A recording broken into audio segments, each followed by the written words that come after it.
I'll never forget the first time I used Tinder. It was 2015 during winter break when everyone was back home from college. I figured since I didn't have a girlfriend and didn't have much going on, why not try the app that everyone was talking about? It was like 8 or 9 p.m. on a Thursday night, which was peak hours in terms of activity for the app. I downloaded the app onto my phone, and it was time to set up my profile. I spent a good 10 minutes browsing through my photo albums and found 4 flattering photos of myself that I thought would catch people's attention. I wasn't really experienced with the whole witty, funny Tinder bio thing that guys are apparently supposed to do, so I just wrote a few things about myself, like that I was 6 feet tall, played hockey at Penn State, and loved to work out. I swiped right for pretty much everyone just to see how many people would right swipe me back. I got through the given 100 likes quicker than I even expected, and didn't get a single match. My self-esteem was now completely in the toilet. I always thought of myself as really good looking, so I didn't understand how nobody could have liked me back. After waiting forever for some kind of notification to come up on my screen, I was considering just deleting the app to save my self-esteem. But finally, a single vibration from my phone, along with the message, "Congratulations, you have a new match," popped up on my phone. Overly excited, I went back into the app and saw that I had matched with the most gorgeous girl I'd seen on the app.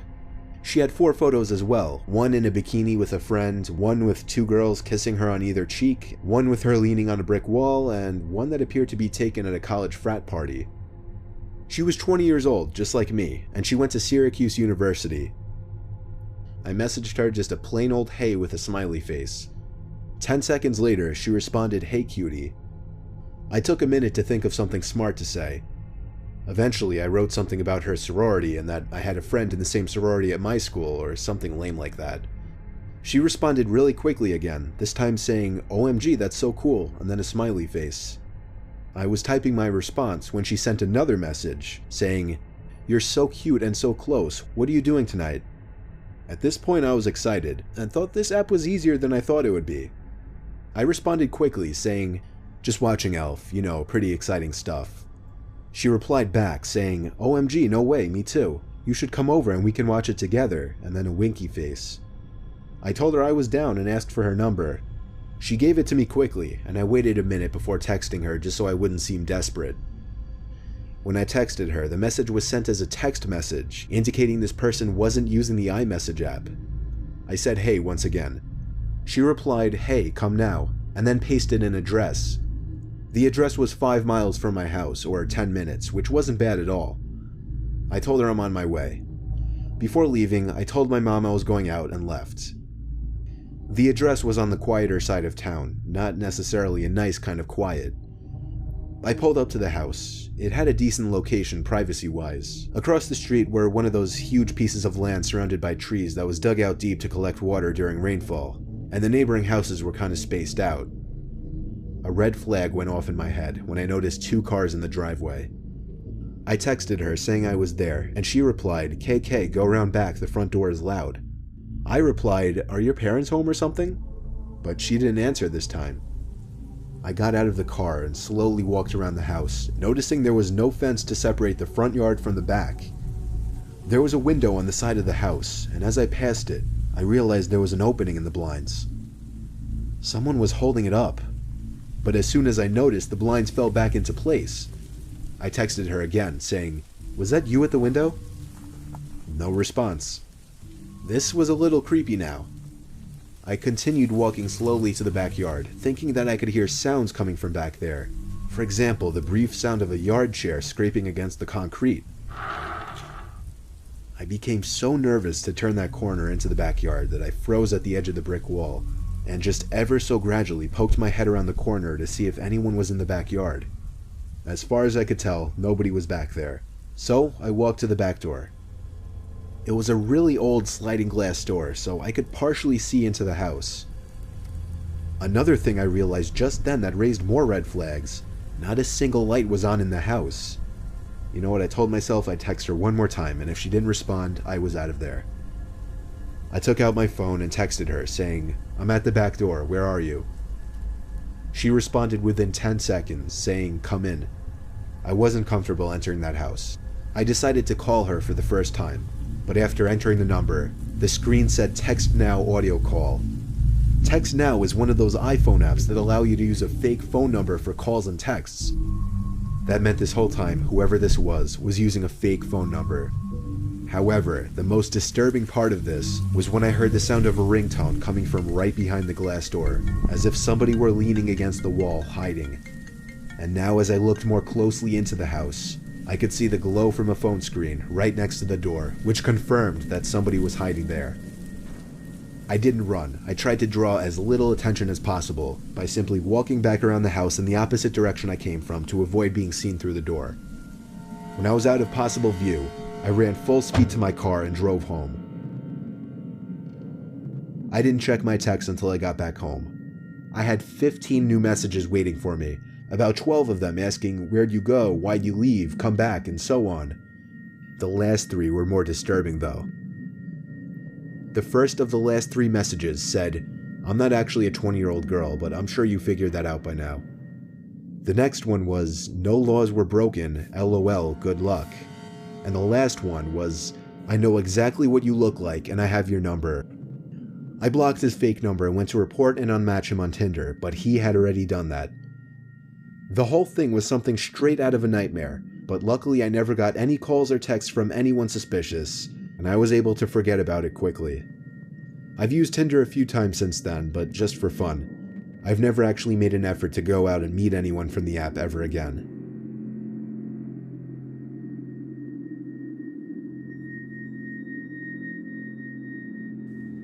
I was on Tinder a few months ago when I was bored. I wasn't looking for anything in particular. Definitely not a relationship though. Just one of those times to see who swiped me for fun and having pointless chats. Plus, there was always that chance that a girl would be down to meet up for the night and, maybe I'd get lucky. That didn't happen this night though. I was the opposite of lucky.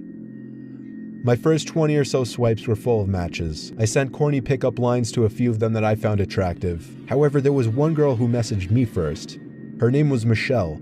She was a 23-year-old blonde. She was a solid 9 out of 10, almost unrealistically attractive. So the fact that she said hey first was pretty intoxicating, and I was a little intoxicated quite literally already. She was close too. And eventually things were going so smoothly that I decided to try and be ballsy and turn the conversation sexual. That went smoothly as well. So I escalated things even more by getting her number, and then texting her to try and set something up that same night. To my surprise and delight, she seemed really willing, but she wanted to meet out somewhere and hang out first before going back to her place. I was fine with that, and so she seemed to take charge and set up a time and place to meet. She said she wanted to hang in a small park by her house first at 10 o'clock. It was a little odd, but I was down.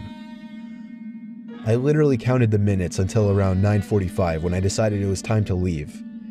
Before leaving, I sent a quick confirmation text and she said she was still down to meet. The drive to this small residential park was maybe 10 minutes, so I got there a little early. I walked over to the swing set, the exact point where she wanted to meet. I didn't want to let her know I was early because I thought that might make me seem needy or anxious, so I waited until exactly 10:02 on the dot to text her saying I was there. This was when she stopped responding. 10:05, 10:10, sitting there waiting with no response. Of course, at first I figured she was driving and couldn't check her phone, but as the minutes passed, that idea started to become less realistic, and the idea that she flaked was becoming more realistic. The playground area was surrounded by trees. In fact, this whole park was very woodsy, and having been a weeknight, nobody was out and about at this time. So honestly, it was kind of creepy sitting in that park alone. The only reason I could see was because of the motion detecting light mounted onto the small bathroom shack. In one direction, the park turned to complete woods for miles, while in the other direction, beyond a few trees, was the neighborhood road. I was sitting on the swing, pushing back and forth in boredom and disappointment. When I froze, the sounds of the squeaky metal swing chains stopped, allowing me to hear something echo out from the little bathroom shack. It sounded like, a typical sound you'd expect to hear from inside one of those bathrooms. Like somebody pressing down on the handle of the paper towel dispenser or something like that. What I'm trying to say, it sounded intentional, meaning someone might have been in there. Now this wouldn't be a completely strange thing, after all it's a public park. Only I would have thought that they would lock the bathrooms up at this hour. And who else would actually be in this tiny park at 10:15 on a weeknight? Then I suddenly felt a vibration in my pocket. So excited, I whipped out the phone and saw a new text from Michelle.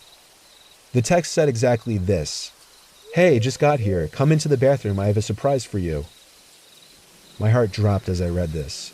I felt butterflies in my stomach. Not like an innocent nervousness, more like a disturbed and freaked out feeling. My thumbs were hovering over the phone as I was conjuring up something to type in response. Then she sent another text saying, "Get off the swing and come here." As I read the text, I looked up to the tiny bathroom building and opened my mouth, almost ready to scream, when I saw half of a person's face peering out from the entrance from one of the bathrooms, leering over to me on the swing. Only for maybe half a second did I actually see a good portion of their face though, because they slowly moved out of sight. To be honest, in the heat of the moment, I couldn't even tell if it was a male or female, but I knew something bad was going on, and I knew I was disturbed as hell by this situation. So I got off the swing quietly and tiptoed away from the playground. When I was far enough away, I ran for it back to my car. That run back to my car itself was one of the most horrific experiences of my life, because I had the constant fear of somebody chasing me in the back of my mind. As soon as I locked my car, I was able to pause for a breather. But up until that point, nothing compared to the gut-wrenching fear that I felt when I took one last look into the park and saw a grown man emerge from the trees running towards my car. I turned the key in the ignition and practically threw the car in drive before it was even fully started. When I was halfway down the road and looked back, there was nobody in the street. When I pulled into my driveway, I sat there for 10 minutes, thinking and reflecting. I felt like I had become a changed person at that moment, like I knew what it truly felt like to appreciate life after having my life threatened. I deleted my Tinder account and then deleted the app. I didn't tell any of my family members besides my older brother. I've had a girlfriend for the past 2 months, so luckily, I don't even have to think about using that app anymore.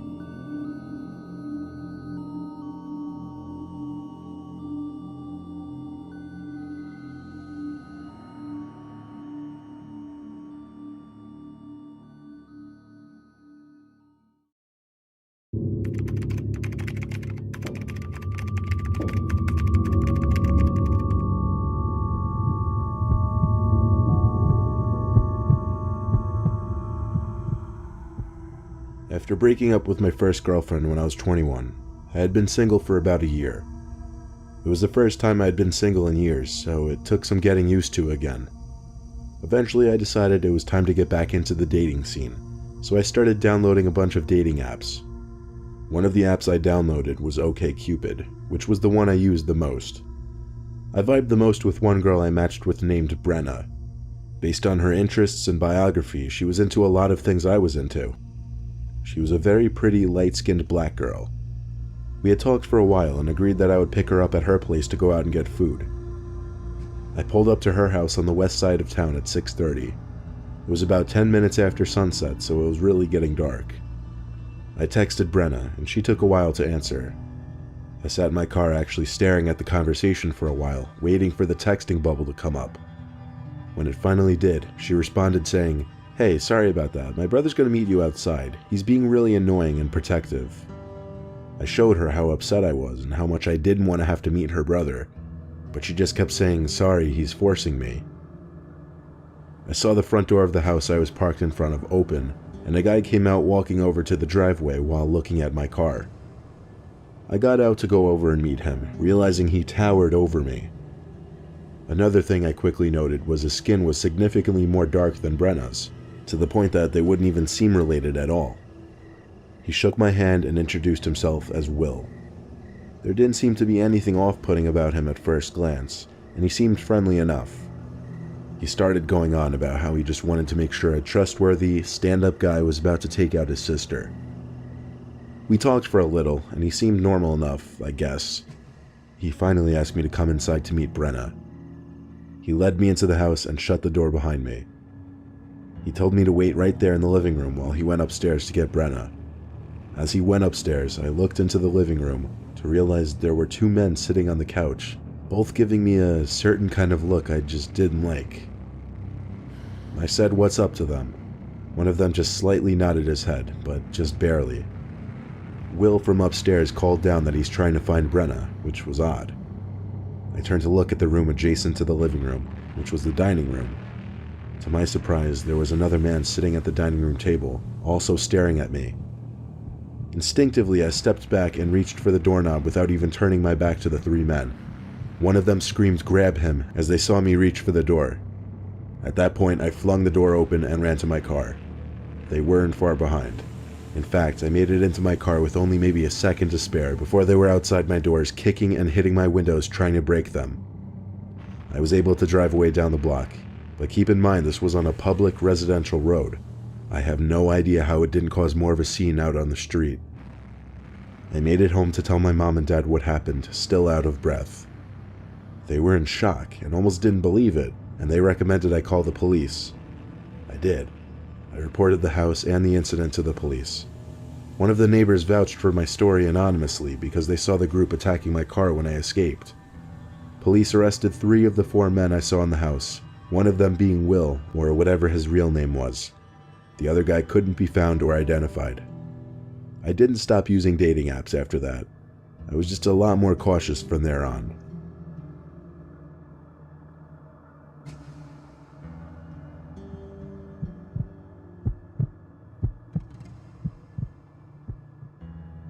At the time of this story, I had already met a total of 3 people on Match.com. It didn't really work out with 2 of them, and the third one I dated for 4 months. After my breakup, I wanted to take a break from commitment and just find something more casual. And so I matched with a girl named Kylie, who I got along with decently well on the app. She seemed down to just come over to my apartment and hang out for the night. She showed up about half an hour later and seemed really quiet in person. We hung out in my room in the upstairs of my apartment for most of the night. We just talked for a while watching TV in the background. There were a bunch of awkward silences, but I did my best to fill them with new conversations. In the back of my mind the whole time I was thinking, are we gonna kiss? Does she expect me to move in for the kiss? How do I go about it? But hours of talking later, I started to realize there was something wrong with this girl. She became increasingly more emotionless. She was staring off across the room as she'd talk slowly, talking about increasingly deep and dark things. Then she said something surprising. She thanked me for allowing her to sleep over. Apparently, when I said she could come hang out for the night, she meant to literally stay the night. She got off the bed and asked what blankets she could use for the floor. I grabbed a couple blankets and pillows and made a sort of bed for her on the floor. She thanked me and then laid down on her side facing away from me. I guessed she was ready to go to sleep. I turned off the TV and closed my eyes. We didn't say a single word to each other, and I have to admit it was very awkward. I fell asleep probably half an hour after shutting the TV, but I awoke randomly in the middle of the night. I sat up and looked down at the floor and was able to see that Kylie didn't appear to be laying on the floor anymore. I flipped on the lamp and looked around the room. She wasn't anywhere actually, but just then I heard a voice downstairs. It sounded like it could be Kylie. All the walls in my apartment are paper thin, so noise travels quite easily throughout it. I quietly left my room and stood at the foot of the top of the stairs, listening for what Kylie could be saying. All the lights upstairs were off, but she was talking in a low voice. I just couldn't tell for sure what exactly she was saying. I figured she was on the phone with someone, but still, I went downstairs to check. I stepped into the dark kitchen, and there she was. But she wasn't on the phone. She was just creepily sitting in one of the chairs facing the wall. She seemed to still be muttering to herself. I was frozen. All I could say was, "Kylie?" She turned her head to me slowly, looked at me for a few seconds, then turned back to face the wall. I went upstairs quickly to my room and crawled into my bed to call my dad. I had to call at least 3 times before he finally picked up, obviously sounding concerned. I told him in a quiet panic that some random girl from online was staying the night, and now she was sitting in my kitchen muttering to herself like a crazy person. He sounded confused as hell, but told me to call 911 if she seemed like she was having some kind of episode to safely get her out of there. Then I looked up, and noticed a figure standing by my bedroom door in the dark. It was Kylie. All I saw was the outline of her skinny body. She stood there for maybe 10 seconds. All I heard was my dad on the other end of the phone saying hello over and over. The next thing I saw was the silhouette of Kylie at my door suddenly charge at me in my bed as she began to scream. She lunged at me and put her hands around my throat, trying to choke me. However, I was able to quickly overpower her and hold her down against the bed. I screamed at my dad to call the cops. I was able to drag the insane girl downstairs by the time the cops came. The cops took her away to fill out a few documents. I think it's safe to say that you should always meet people from websites and apps in a safe, public place first.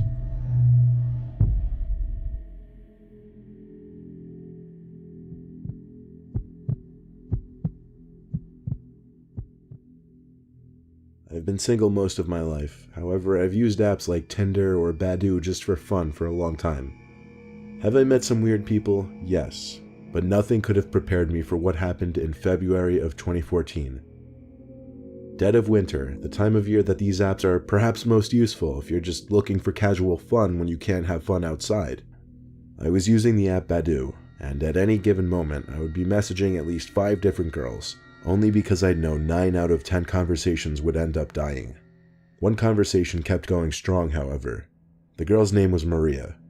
Every time I'd hear that triple note ding and notification from Badoo saying, "Maria sent you a new message," I'd actually get a little excited. I asked if she was down to hang out tonight. She wrote back yeah and asked for my address. I gave it to her without hesitation. She said she'd be right back. I said, "Wait, give me your number so we could text," but she didn't respond. After a few minutes, it said she was offline. The app did that when someone wasn't active for a few minutes. So I figured be back soon, and I patiently waited while going back to watching TV. I kept routinely checking the app to see if she came back online, but she stayed offline. An hour passed, and now it was getting a bit late for her to even come over. Plus, I was getting kind of tired, so the idea was kind of shot. I went to bed. The next morning, I woke up early. It was raining outside, and it was still a little dark. I checked the clock, and it was 6:30 in the morning. I was grateful it wasn't like 11 and I could get back to sleep. I did, however, pick up my phone to check for any new text and junk. I saw a few notifications from Badoo, actually. Maria had messaged me a few times. I opened the app as I rubbed my eyes. She said, "Hey, I'm coming now," at like 3 a.m. Then at like 3:20 a.m. it said, "I'm here." At 4 a.m. it said, "I'm watching you." I noticed it said she was online too, and then the triple tone sound beeped, meaning I got a new message from her. It said, "How did you sleep?" My heart started to race, and I felt a feeling of unease in my chest and in my head. I right away looked out the window to see if anyone was hiding in the bushes outside. Then I shut the blind. I typed back, "Who the hell is this?" 10 seconds later, I got the disturbing message, "Check your closet and find out." I looked across my room, to the closet door that I know was closed last night. The closet door that was now cracked open. I was so shook I almost couldn't breathe. Then the door pushed open ever so slowly, revealing the dark inside of the closet. I started screaming for my dad. I had to run past the closet to leave my room, but as I got to my dad's room to find the bed empty, I had completely forgotten he wasn't home for the weekend. My older brother was home though, and he came rushing to see what the commotion was, to which I told him to check the closet with me. When we checked the closet, there wasn't a single trace of anyone having been in there. Then a cold breeze hit me, and I realized my stupid self didn't lock my window the night before. Things made a little more sense now. I went to the police station to show the messages on the app in hopes they could track the person, but apparently it wasn't that easy. I would need court orders and such in order for Badoo to be required to release the information of the user. I refrained from doing anything. However, luckily after a long week of sleeping in fear, nothing happened, and I was able to move on with my life.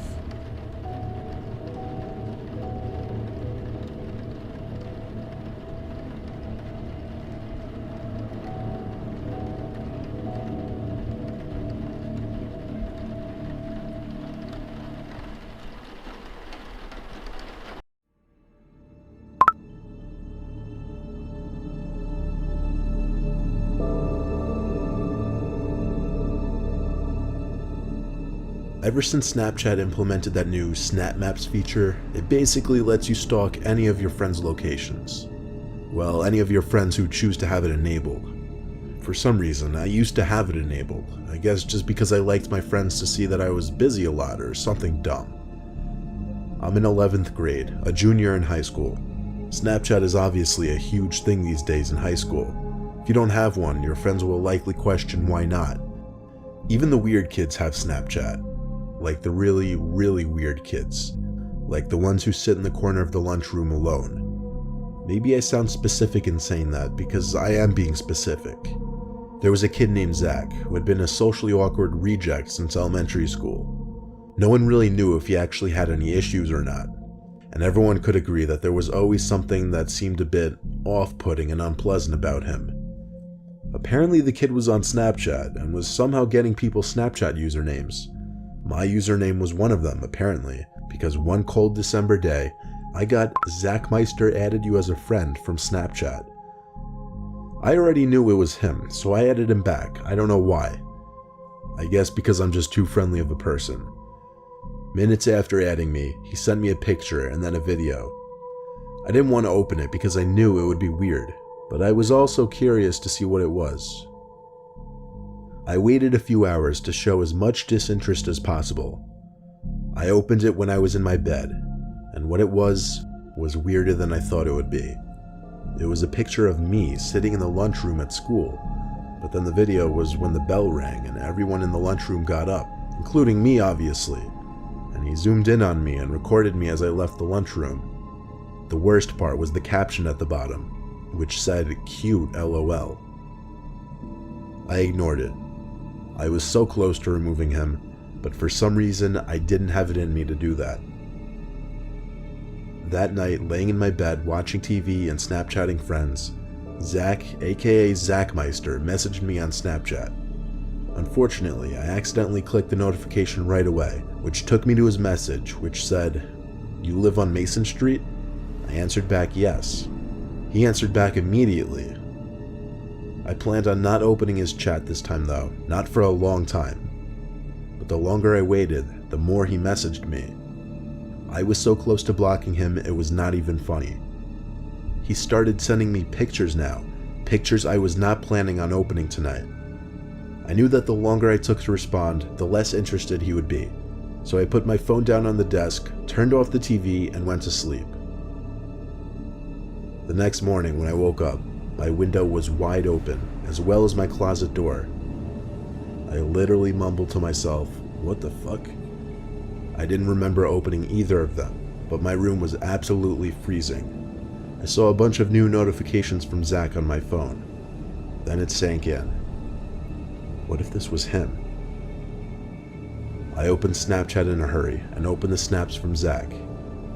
It started with pictures of a sidewalk last night, then a picture of my house, then a picture of my bedroom window, then a picture of me taken through the window, then a picture of Zach standing inside of my room, then a picture of me in my bed taken from my closet. That was the last picture. Then I saw his messages. There were so many messages, a lot of them starting with, "Answer, why do you take so long to answer?" Then later on he said, "I'm gonna come visit you, LOL, you have your Snap Map on too." Then he said, "I like watching people sleep." Then he said, "I found you with your Snap Map, I hope you don't mind, I think you're cute though." I need to mention, I'm a guy in case you were wondering. The rest of the messages said things like, "Are you up yet? What are you doing?" I didn't care anymore though. I screenshotted the chat. Unfortunately, I did not think to screenshot the pictures in time before it was too late. I blocked Zach's Snapchat account and went to my parents, who were in utter disbelief. My dad mostly handled trying to contact the police, which turned into a big thing. Police had to do investigating, which got the school involved as well. Apparently Zach lives or lived with his single alcoholic father, which kind of explained a lot. The screenshots of Zach admitting he found me via Snap Maps served as proof. Enough proof to get Zach charged with juvenile breaking and entering. No one ever saw Zach at school again after that. It was assumed he and his father moved far away.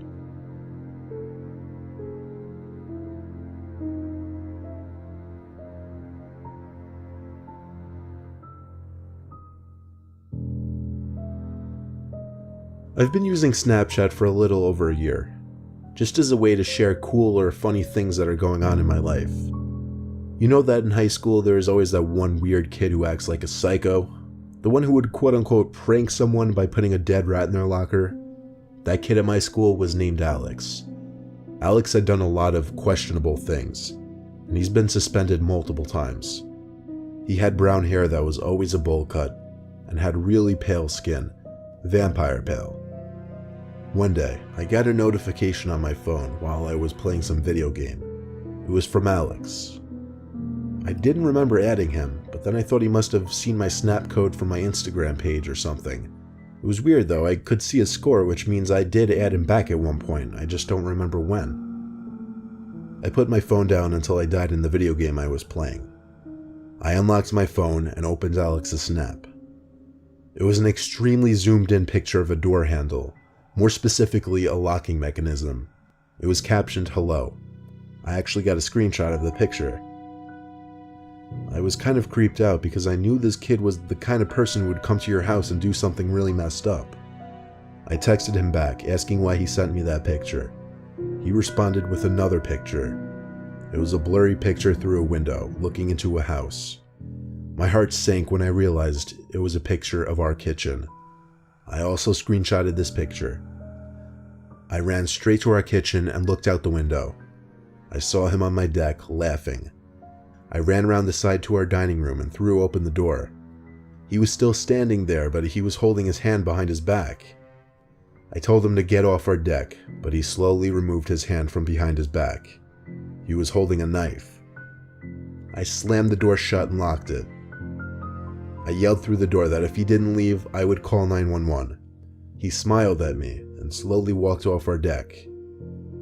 I ran to make sure all the exterior doors were shut and locked. I don't know what he would have done if I hadn't slammed the door shut, but I hope I never have to find out.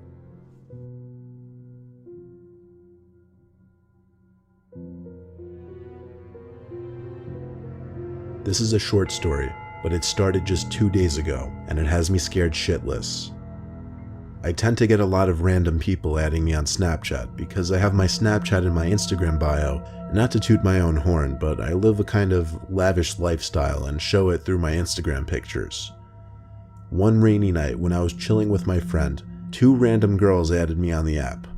One named Casey Welsh, the other Bree Owens. I added both of them back. They both had really low snap scores though. Like one had a snap score of 200, the other had a snap score of a couple thousand. I figured, okay, that was that. I'd wait and see if they sent me anything. Sure enough, the one named Casey snapped me a black screen with the caption, "You're cute." I ignored the message. It seemed like someone was messing with me. I checked the snap map and saw that both of the girls shared their locations. In fact, the 2 of them were apparently together in a car not too far away from me. Anyway, I had to go home. The weather outside was getting worse and it was getting late. I jumped in my car, got on the highway, but drove slow given how bad the rain was getting. There weren't many, if any, cars on the road at this point, until one car finally caught up behind me in the middle lane and stayed behind me for a while. I got off the highway to my town's exit, as did the car behind me. Not really weird. I took the left turn off the main road down the street towards our house. So did the car behind me though. Now it was slightly questionable. I pulled up into our house's driveway and turned off the car. The car that was behind me slowed down once it passed our driveway, then came to a halt. My heart started pumping to the point where I could feel it in my chest. I took my phone, opened Snapchat, and checked the map. Those 2 girls. It said they were right next to me on the map, right on top of my house. I shut my phone screen and felt like I was about to throw up. My dad was home, so if I could make it to the door and ring the bell a million times, maybe I'd be good. But no, it was too risky. Instead, I called the house phone. Thankfully, my dad picked up right away. I yelled into the phone, begging him to come outside. I saw the car in the street reversing to come closer to the driveway. At the same time, the front door opened and my dad came outside, looking at the car in the street. The car drove off, and only then did I run through the rain to the house. My dad hugged me and asked me who those men were. I broke away from the hug as he said this. Men? I asked. How do you know, and how many? He replied saying he saw at least 3 large men sitting in that car, looking at him as it drove off. Last night, I woke up to noises outside of my window, like leaves crunching, garbage cans being moved around. People were outside my window. I just knew it.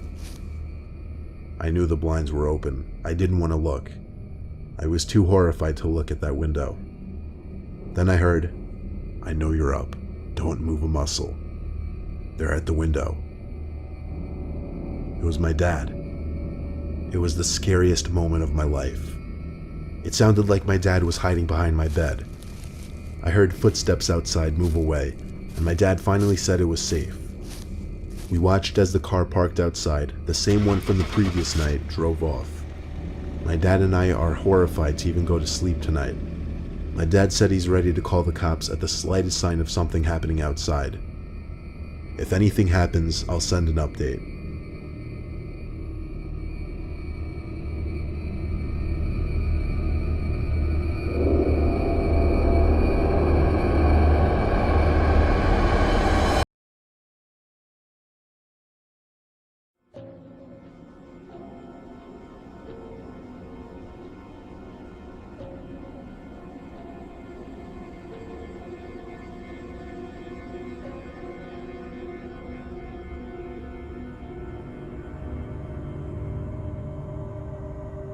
I'm sure most of you use Instagram this day and age. Whether you have a big following or none at all, it's just something most of society uses. Apparently the app has over 1 billion active users, which I find insane. I had about 300 followers at the time this happened. I live in a rural town, so I guess that's a lot for people around us. We don't know a lot of people outside of our districts. One night watching a movie, my phone vibrated. It said a girl named Holly started following me on Instagram. So I opened up Instagram to check out her profile, and she was this really gorgeous blonde girl with like 5,000 followers. She had about 50 pictures. They were all spaced out realistically as far as the dates they were posted. Usually when I get followers like this, I'll check to make sure they're actually legit. She got like 600 likes per picture and a bunch of comments from guys I assume she didn't even know, leaving hearts and drooling emojis and whatever. Then, I kid you not, as I was going through her page, before I even followed her back, she DM'd me. She said, "Hey, I honestly don't do this a lot, but I thought you're really cute." To be honest, and not to sound like a douche, I am pretty fit and I've been told I'm pretty attractive. And I have had some girls DM me in the past. So I followed her back and DM'd her the same, saying I think you're cute too. Then we went on to have a pretty long conversation, but it was going really well. We talked about fitness and what high schools we went to. It honestly was great. She gave me her number, and we quickly got to setting up a meetup for the next night, which was a Friday night. We agreed we'd meet at a popular bar called Lucky's for a couple drinks. So Friday night, as the nerves are starting to kick in, I prepare myself for this little date. Never had I gone on a date straight from an Instagram DM, but this girl was downright gorgeous. I drove down to Lucky's and sat in my car in the parking lot, awaiting her call or text to let me know she was there. Eventually she did text me, but not to let me know she was there. She said her car broke down and she needed a ride. I had to reread it a couple times to be sure I was reading it correctly. I tried calling her, but she didn't accept the call. She texted me describing her location. I didn't answer just yet. I took one more good look at her Instagram profile, and it was definitely real. She had friends tagged in her pictures, commenting on her pictures, so I knew I wasn't getting catfished. I texted back on my way, and off I went. I drove down the quiet side roads towards the location she described. I made it, but it was a weird spot for her car to have broken down. I saw a car pulled off to the side of the road next to the woods. Actually, there were woods on either side of this road. The car had its hood open, so it had to be her. I tried calling, but it didn't go through. I looked at my phone and realized I had no bars here. I parked my car on the other side of the road and got out. As I walked over to her car, which was a black Nissan Altima, I realized I couldn't see inside of it at all. The windows were completely tinted black. I lightly tapped on the window and waited. No one opened the door, so I walked around to the front hood, just to see if she had attempted to do any work on the engine, I guess. As far as I could tell, she didn't. I was losing patience. I texted her, "Where are you? I'm about to leave." As I walked back to the side of the car, I noticed the driver's side window had now been cracked down. I knew for a fact they were all shut a minute ago. I called Holly's name, knowing someone had to be in the car now. As I walked a little closer to get a look inside, someone's fist reached out from the window, and they started signaling for me to come closer with their pointer finger. I felt my stomach drop, realizing it was definitely a man's hand. I told him in a shaky voice, "Get lost," as I ran back to my car. I sped away and made the first right turn off the street I could. Because of my constant glances in the rearview mirror, I eventually spotted a car with its lights off trailing behind me. I thought to do the same. I turned off the lights on my car and started making as many turns as possible, and eventually I did lose the car. When I got home, the profile had already blocked me, but I found out at a later date that that profile was in fact real, but that the girl in the pictures was hacked by some creepy dude, and I wasn't even this only guy's victim of whatever plan he had. I just hope everyone else was as fortunate as me.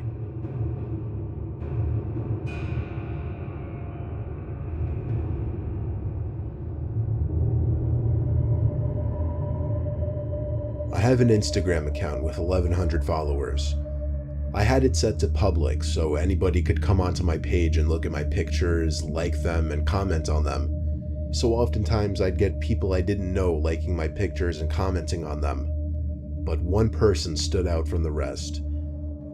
I remember his first comment on one of my photos. It was a beach picture with one of my friends, so I was wearing a swimsuit. I had like 11 comments on it, but one of them was from somebody I didn't know. It was 3 flame emojis. I clicked the man's profile. He had 3 pictures, 80 followers, and he was following over 200 people, including me. All 3 of his pictures were of him, selfies, which didn't look right given that he looked like he was 40 or 50. I didn't mind though, it's expected to happen to a certain extent. However, after that photo, it started becoming a thing where the man would just comment on every new photo I posted. One comment just said hot. This one was a little creepier, honestly. But then 2 days later, after posting my next picture, the man didn't comment this time. Instead, he sent me a direct message. It said, "Hey, I just wanted to tell you that you're beautiful, even though I'm like 30 years older than you, LOL. I responded, "LOL, thanks," which I'm surprised I did. Most people would have probably ignored it. He got back to me with, "I would kill to meet a girl like you." I replied 10 minutes later with thanks, hoping he wouldn't say anything else. But he got back to me with, "Maybe one day I'll meet you, ... LOL. I didn't reply to that one. I found everything about the guy creepy, but I didn't block him. I figured, why get rid of a free follow and likes? I hadn't heard from him until I posted a new photo. This one of my sister Carol and I in front of our house. The man commented quickly on the photo, saying, "You and your sister are so cute." Now it was becoming too much for me, so I removed the comment and blocked him. Later in the day, Carol and I were home alone. I was in the bathroom doing my nails, getting ready to go out. I noticed a car I didn't recognize pull up in front of the house through the window, but only the front. The rest of the car was covered by the bush that separates our front yard from the neighbor's. The headlight shut off, but I didn't see anyone step out of the car. I took note of this only because we're on a dead-end block, so we don't get any through traffic. I shut the blind just because I was on full display. My sister was in her room on her laptop when the time came for me to leave. I didn't bother saying goodbye. Usually we just text each other that we're going out anyway. I went to my car, looking at the mysterious car, which revealed to be a Maxima. The tinted windows mixed with the darkness of the night made it impossible to see inside of it. I got in my car, did a 3-point turn, and drove down the one-sided street to the nearest main road. I went to a social gathering at a friend's house. I wouldn't call it a party, but a decent amount of drinking went on. I cut myself off a little early since I knew I had to drive, but still, I'll admit, and I don't condone this kind of behavior whatsoever, I was pretty tipsy when I was driving home. It was only a 5-minute drive though. I pulled up to my house, and the first thing I noticed was the Maxima still parked out front. I needed to know whose car was that. I passed it slowly, but still couldn't see inside of it. I parked and texted a few friends that I got home safe before stepping outside and walking up to my house. I was eyeing that car parked out front all the way up to the front door, where I dropped my keys, at which point, for whatever reason, I was too scared to bend over and look for them. Instead, I rang the doorbell like 5 times so my sister would answer quickly. She never answered the door though, so I was forced to get on my knees and look for the keys. They actually landed right on the doormat. I opened the door and went inside pretty swiftly, taking one last look at the Maxima before shutting the door. It was past midnight, but my sister was usually still up this late, so I dizzily but quietly walked up the stairs and down the hall towards her door. And oddly enough, it was wide open, but the lights were out. Maybe she went out for once. I crept into the room, and my heart skipped a beat as my mind tried to put together the faint noise I was hearing. It took me a while to realize it was a whisper. The whisper of my sister. It was coming from the closet. The closet was cracked open, and I saw my sister peeping her eyes through the crack. She was visibly shaken and appeared to be crying. I knelt down next to her and opened the closet all the way, whispering, "What's going on?" She didn't say anything though. She just kept putting her finger on her lips, telling me to be quiet. I tugged at her arm to pull her out of the closet, and when she was out, I pushed the closet shut quietly. This revealed my sister's room again, as well as somebody clear as day standing direct center in my sister's room. I don't know if he was facing us or not, but that didn't matter because we both wailed as we ran together. I felt the vibrations of the man stomping close behind us. We went straight for the car. I was able to lock the doors without even a second to spare before the man chasing us tried the door handle. When he realized it was locked, he started bashing at the window with his shoulder, all while my sister was screaming and wailing, making the matter worse. Through the intensity of the situation, I still was able to make the connection. It was the same man who had been stalking me on Instagram. I had to do a 3-point turn, but all the while I was honking the horn to get as much attention as possible from the neighbors. I think it worked because he got into his car, which turned out to be the Maxima, and did a 3-point turn as well. At first we thought he was tailing us, but instead he booked it past us and down another street to never be seen again.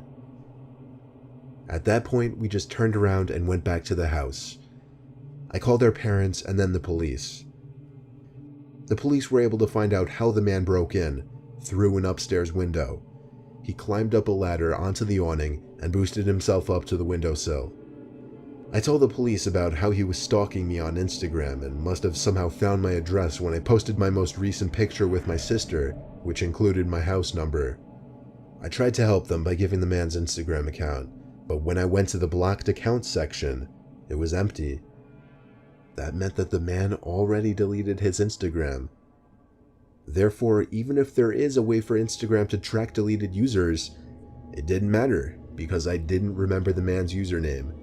So I hate to say it, but there was nothing the police could do, and I knew it. I've since set my Instagram to private and really only accept follow requests from people I know now. I'm also a lot more paranoid and wary of posting revealing photos.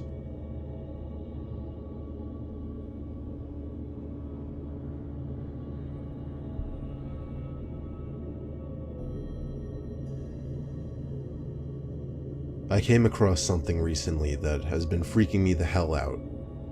Before I get into my discovery, let me just get into a little backstory that makes the discovery even more disturbing.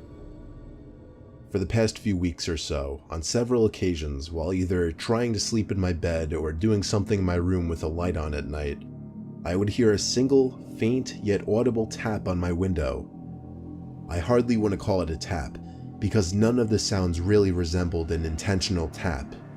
It sounded more so like something accidentally being scraped or pressed against the glass very briefly.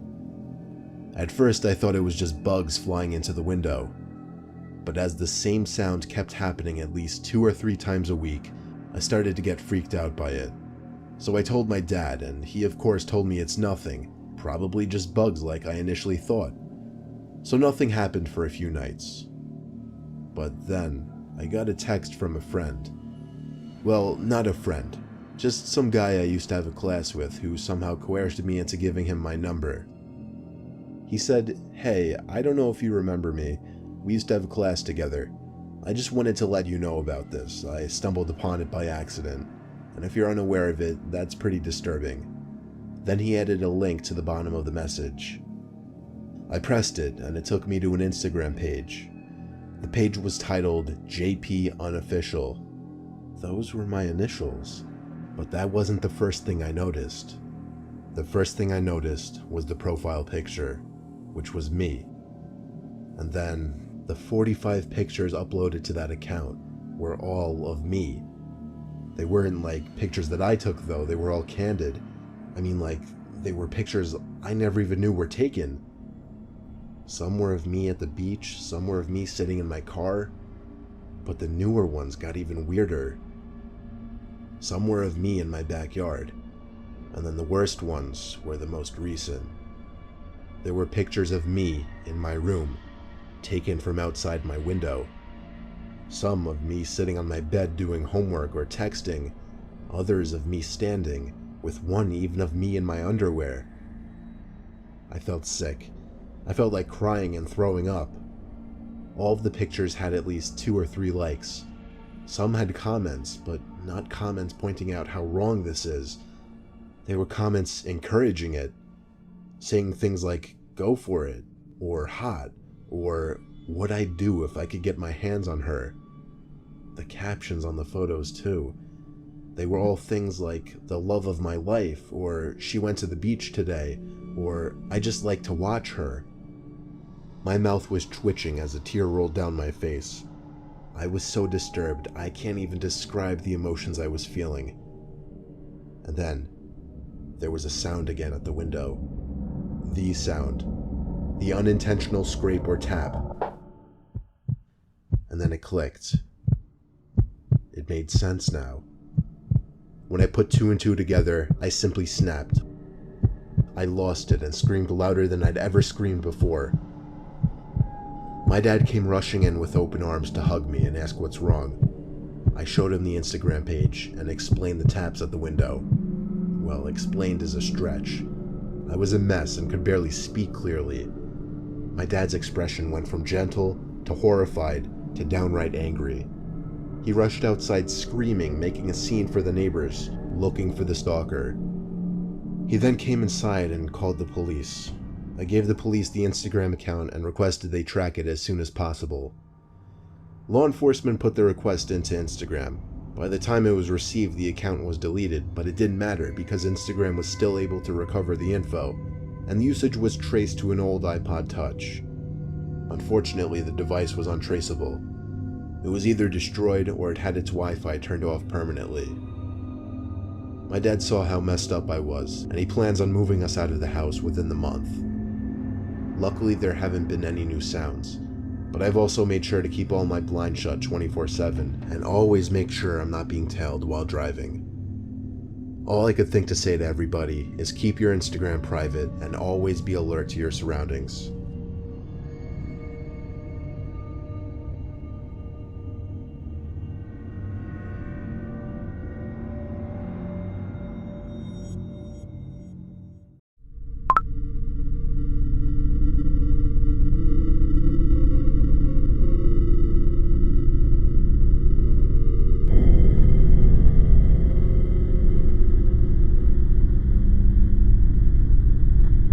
It was 2015. My little sister and I, along with a few of her friends, were going camping in a forest in Maine. I couldn't tell you the name of it.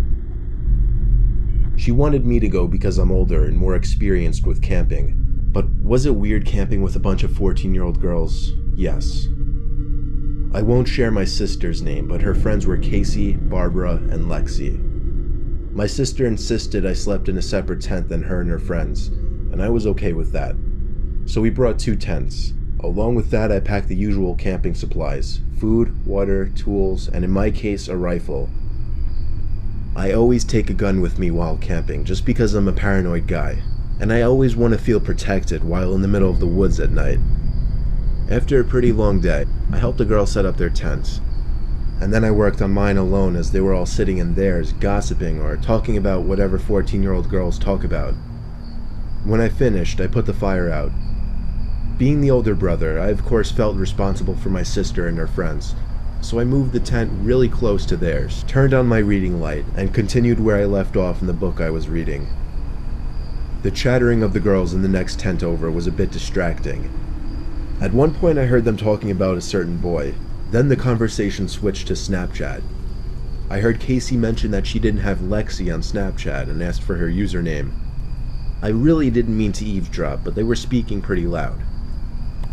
Lexi gave Casey her snap, and about 5 to 10 minutes later, Lexi mentioned in a confused voice that some random person added her on Snapchat.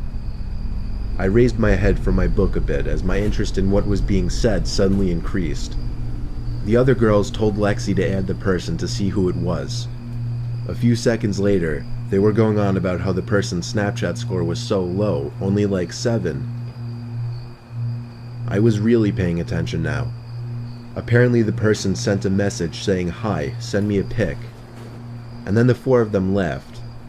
At this moment they were kind of whispering and giggling, so I couldn't really hear what was said. But after they all erupted in laughter, I could only guess they sent some kind of funny picture. After more silence, I got chills when I heard all of them scream. I grabbed my gun and ran outside to their tent. My sister screamed that there's someone outside of the tent. I shot the gun into the air 3 times as a warning, yelling into the woods at the same time. I then crawled into their tent where my sister hugged me. I of course asked what happened, pretending like I didn't already know half of it from listening to their conversation, and they explained everything. Lexi added the random person back, who then sent her the message mentioned earlier. As I suspected, she sent back an ugly group shot with her friends. The person then sent back a picture in response. It was a selfie picture of what they described as an old creepy dude, smiling at the camera, standing right in front of their tent. It gave me chills right down to the bone listening to their story. I was freaked out myself. They all wanted me to sleep in the tent with them that night, so I did. The next morning we cut the trip short and went straight for the car. What could have been a great weekend memory with my sister turned into the biggest nightmare of both of our lives.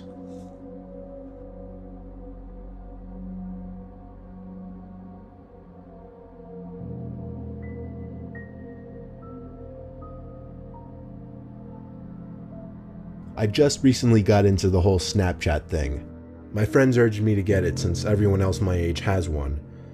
I got into the groove of it pretty quickly, and within a week my score was already 1,000. One day while shopping, I took a picture of a pair of shoes that I knew one of my friends really liked and sent it to her on Snapchat. She opened it after a few minutes, but didn't reply back.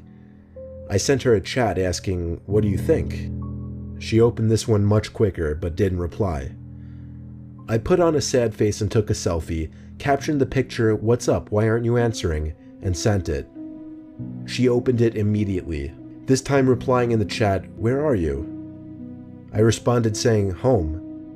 Her Bitmoji was appearing in the chat, indicating she had the chat box opened. She replied saying, "Where is home?" I said, "What do you mean?"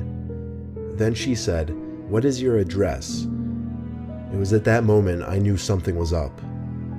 I closed the chat box and drove over to my friend's house. Apparently she had lost her phone the previous day. She explained everything to me. I left after talking for a few minutes to go home. I pulled up to my house, and becoming a bit paranoid now, just looked around to make sure I wasn't followed or anything. Both of my parents were out of town, and my brother was out of state, so I was home alone for the night. That night when I was laying in bed checking my Insta and Snap before going to sleep, I remembered I could just check where my friend's Bitmoji was on the map to track the thief. So I opened up the Snap map. Her Bitmoji was right on top of mine, on top of my house. I dove to turn off my lamp and shut the blind. The fear made me paranoid. I started to question whether I locked the front door or even the back door.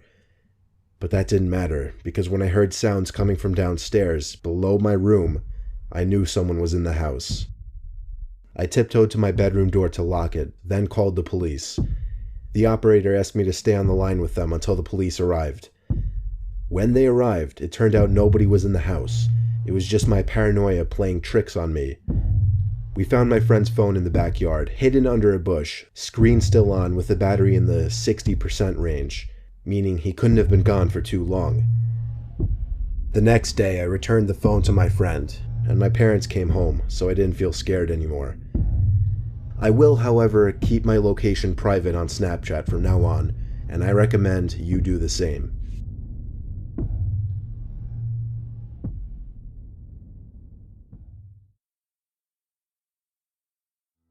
This happened a week ago. Up until a few days ago, I went to a small, local gym in my now previous New Jersey town called Black Bear Fitness. One day, I had the misfortune of running into some skinny, awkward, yet creepy-looking kid, probably 18 years old. He didn't look like he belonged in a gym at all. I had headphones in and I was doing my set when I heard him saying something to me, but it was muffled by the music. I was already annoyed with this kid, given that he was breaking an unwritten rule of the gym. Don't try to talk to somebody when they're doing their sets. I took my time finishing my set, and then took my headphones out to ask if he needed something. Then he started acting like I looked familiar, but right away I knew this kid was just trying some pathetic attempt at making friends. I assured him I didn't, but the kid wouldn't stop talking to me. I'll skip most of the conversation, but eventually he actually asked me for my Instagram and Snapchat, weirdly enough, and for whatever reason I gave them to him. Instead of just saying something like, "Buddy, I'm trying to work out," or "I don't have social media." After I gave him my Snapchat and Instagram, however, I did kind of urge him to let me resume my workout. He finally seemed to get the message and walked away. Not without saying bye like 3 times though. That night I got a snap on my phone saying "from Sean." I immediately sighed and said, "Oh no." Just wondering why the hell the kid would snap me.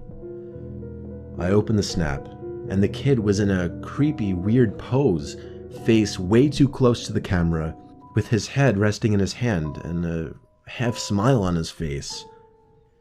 The text over the picture was "Hey" with 2 Y's. I muttered the words, "What the fuck?" For the record, I'm a guy, which made this even more weird. My thought process was, I've had enough of this loser already. I'm gonna remove him and make it clear I don't want to talk if I see him at the gym again. And so I did. I removed him minutes after he sent that snap. I'm sure not even a minute later, again a message popped up on my phone, saying "Snapchat from Sean." I waited a few minutes before opening it. This one was even creepier. Now the kid was sitting up on his bed, no smile, more of a surprised, angry expression. The text over the image said, "Why did you remove me?" Now I went as far as to block him, meaning he couldn't snap me anymore. And that was that. I threw my phone on the desk and sighed out of relief. Half an hour later, my phone goes off, saying "Sean added you as a friend," and then "Snapchat from Sean." He actually made a new account. I opened the snap and felt my heart drop. It was a picture of my front lawn. The text over it, "Answer me, bitch." The first thing I could think of was, how did he find my address? Then I realized, Snapchat made that new map feature that lets you see where your friends are. Somehow I had the balls to open the window to see outside. It was clear out there. I shut the window and the blinds and started considering calling 911.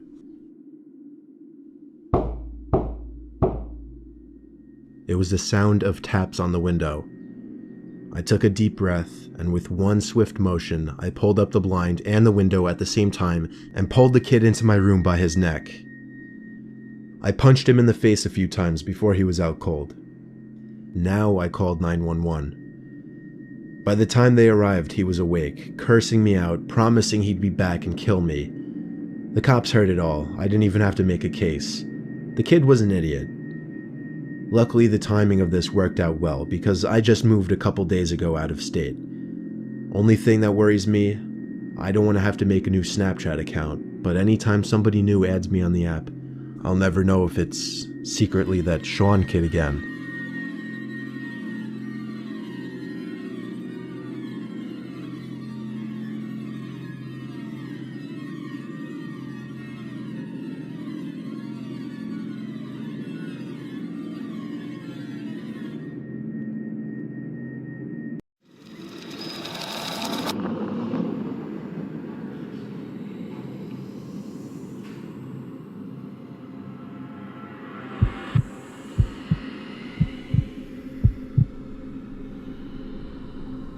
It was sometime in April, peak corona time in my state.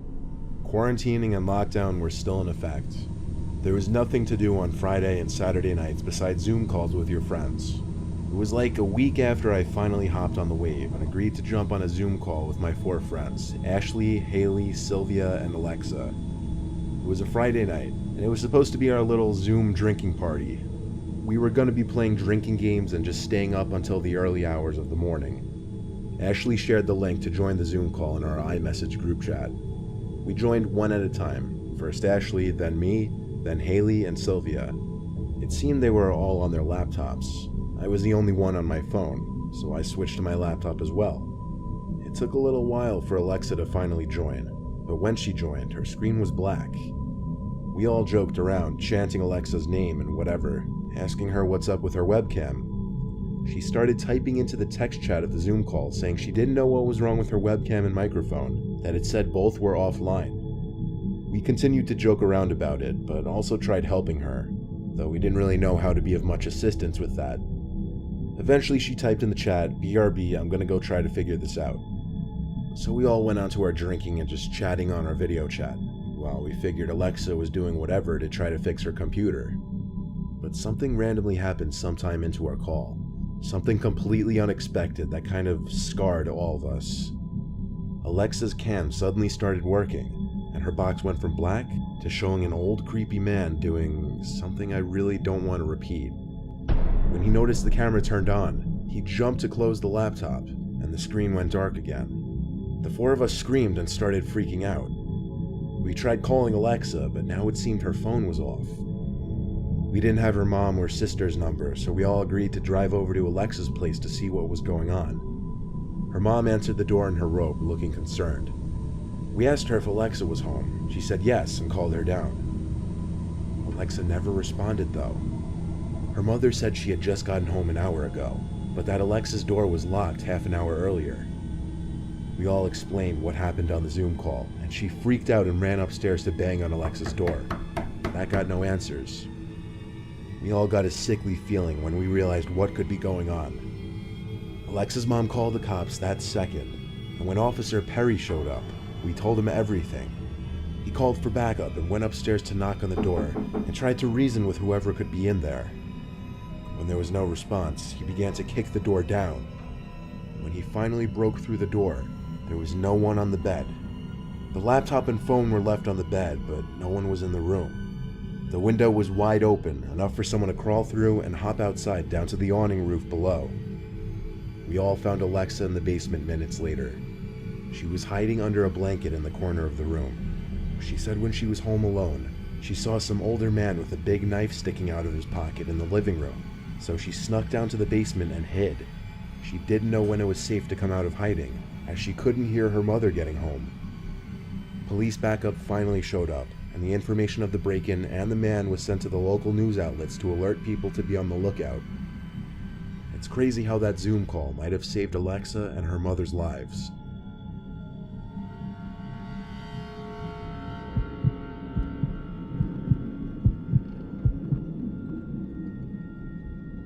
A few weeks ago, my friends and I decided to hold a Zoom reunion, as we had not seen each other for quite some time, and all of us finally had the time to chat since there was a lockdown in our country. We're all college students, and most of us had lost contact with each other, so we decided to post on our social media that we would be holding a Zoom reunion, which was open to all the alumni of our old school. We got responses from many people, and we even accepted people we didn't know as long as they knew our mutual friends. We wanted it to be a big social event and didn't really care who joined. Finally, the day of the reunion arrived. I scheduled a meeting and posted it on my Instagram story because there were too many people to individually text, which I now realize was a big mistake because I had basically given everyone access to join the Zoom call. The Zoom meeting began normally, with all of us excited to meet our old friends. We made some new friends through our mutual friends, and we were having a grand time, when someone called Sat_An_20 unmuted their mic and started making groaning sounds. We had a friend named Anne, so we thought it was just her pranking us. We texted her to stop because it was getting annoying, but to our surprise she texted back apologizing because she hadn't attended the call due to prior engagements. We were surprised and asked this Anne person to open their video and show us their face or they would be removed from the meeting. They didn't show their face, so I removed them from the meeting. The Zoom call resumed and we were all joking about the incident. Suddenly, my network strength became weak, and I had to leave the meeting. I joined back soon after, but Sat_An_20 had somehow taken the opportunity and re-entered the meeting in the few seconds that we unlocked it. This time they began to share their screen and displayed a video of a black tunnel on loop. We were terrified, and a lot of people were leaving the meeting because of it, but my friends and I were determined to find the person who was destroying our reunion. We constantly tried to remove them from the meeting, but the second my friend's network connection weakened, somehow the Sat_An_20 person became the host. There was nothing we could do now. The account was still playing the video on loop and chanting something in a strange language. We could have left the meeting, but really wanted to know who was disrupting it. Suddenly, the video stopped, and Sat_An_20 started talking in a distorted voice about how my brother Rav had completed the ritual and attained salvation, and we could take their help and do the same too. Here's the thing. I had a twin brother who died before birth. My parents had wanted to name him Rav. They told me when I was very young about his prenatal death, and begged me to never talk about him. Only my grandparents and parents knew about him, as the subject was too painful to disclose to others. I had always wanted a twin, and blaming myself for his death, I never told anyone about him. Soon after, we had moved to a new city. I was certain that the only people who knew about my brother in the city were my parents. I had not told even my best friends about him. I had no idea how this Sat_An_20 person knew about him. They truly had no way of knowing that I knew about. With shaking hands, and now without a doubt convinced that this was a supernatural occurrence, I wordlessly exited the meeting. I do not know what happened afterwards. I didn't respond to my friends' texts and have since not talked to them. To this day, I know this is an experience I will not soon forget.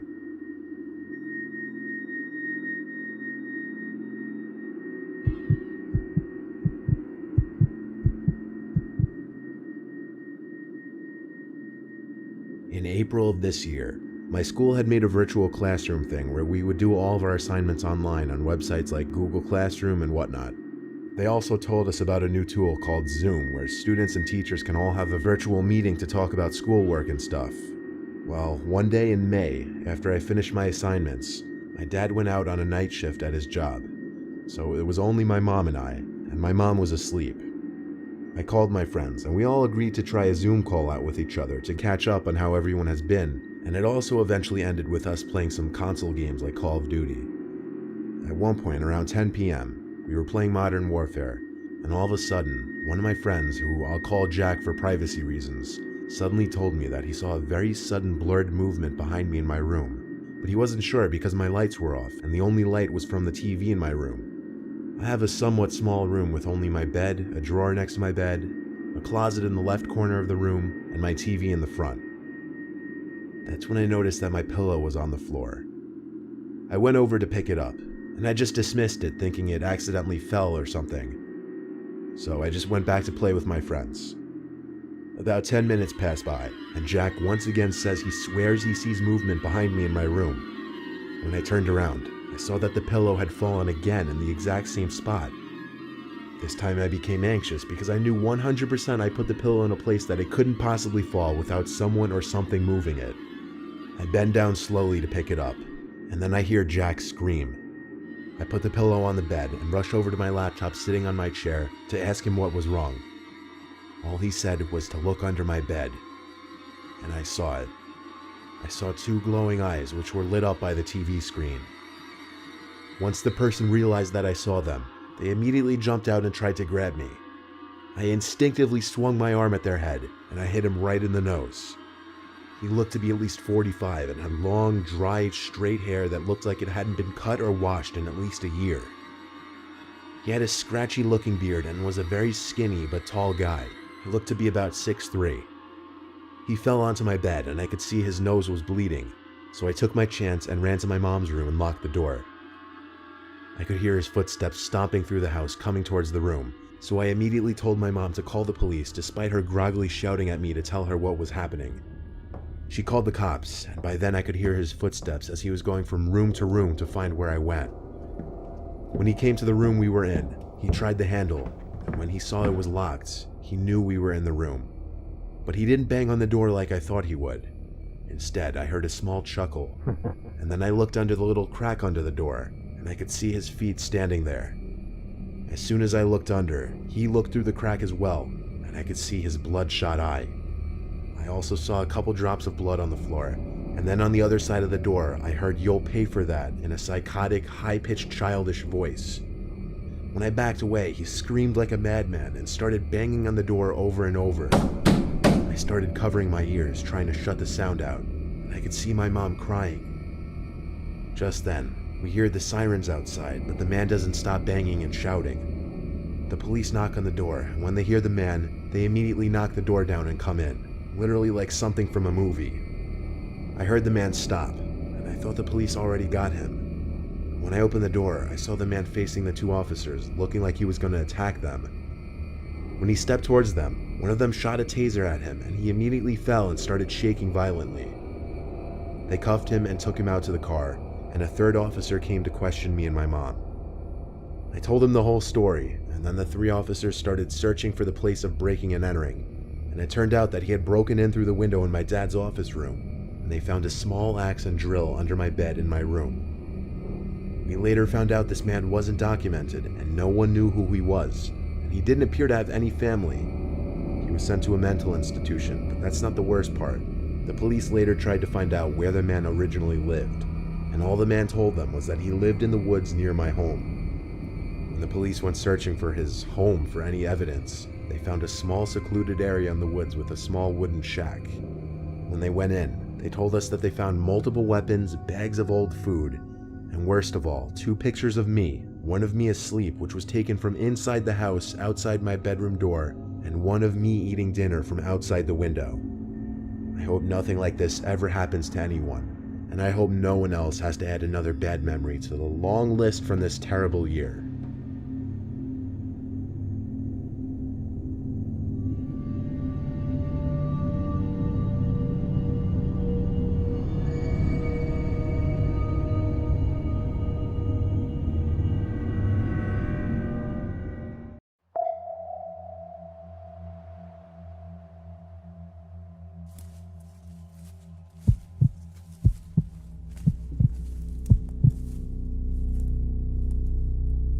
One day like any other, I was sitting in my room doing whatever, when I got a notification from Instagram that I got a new follower.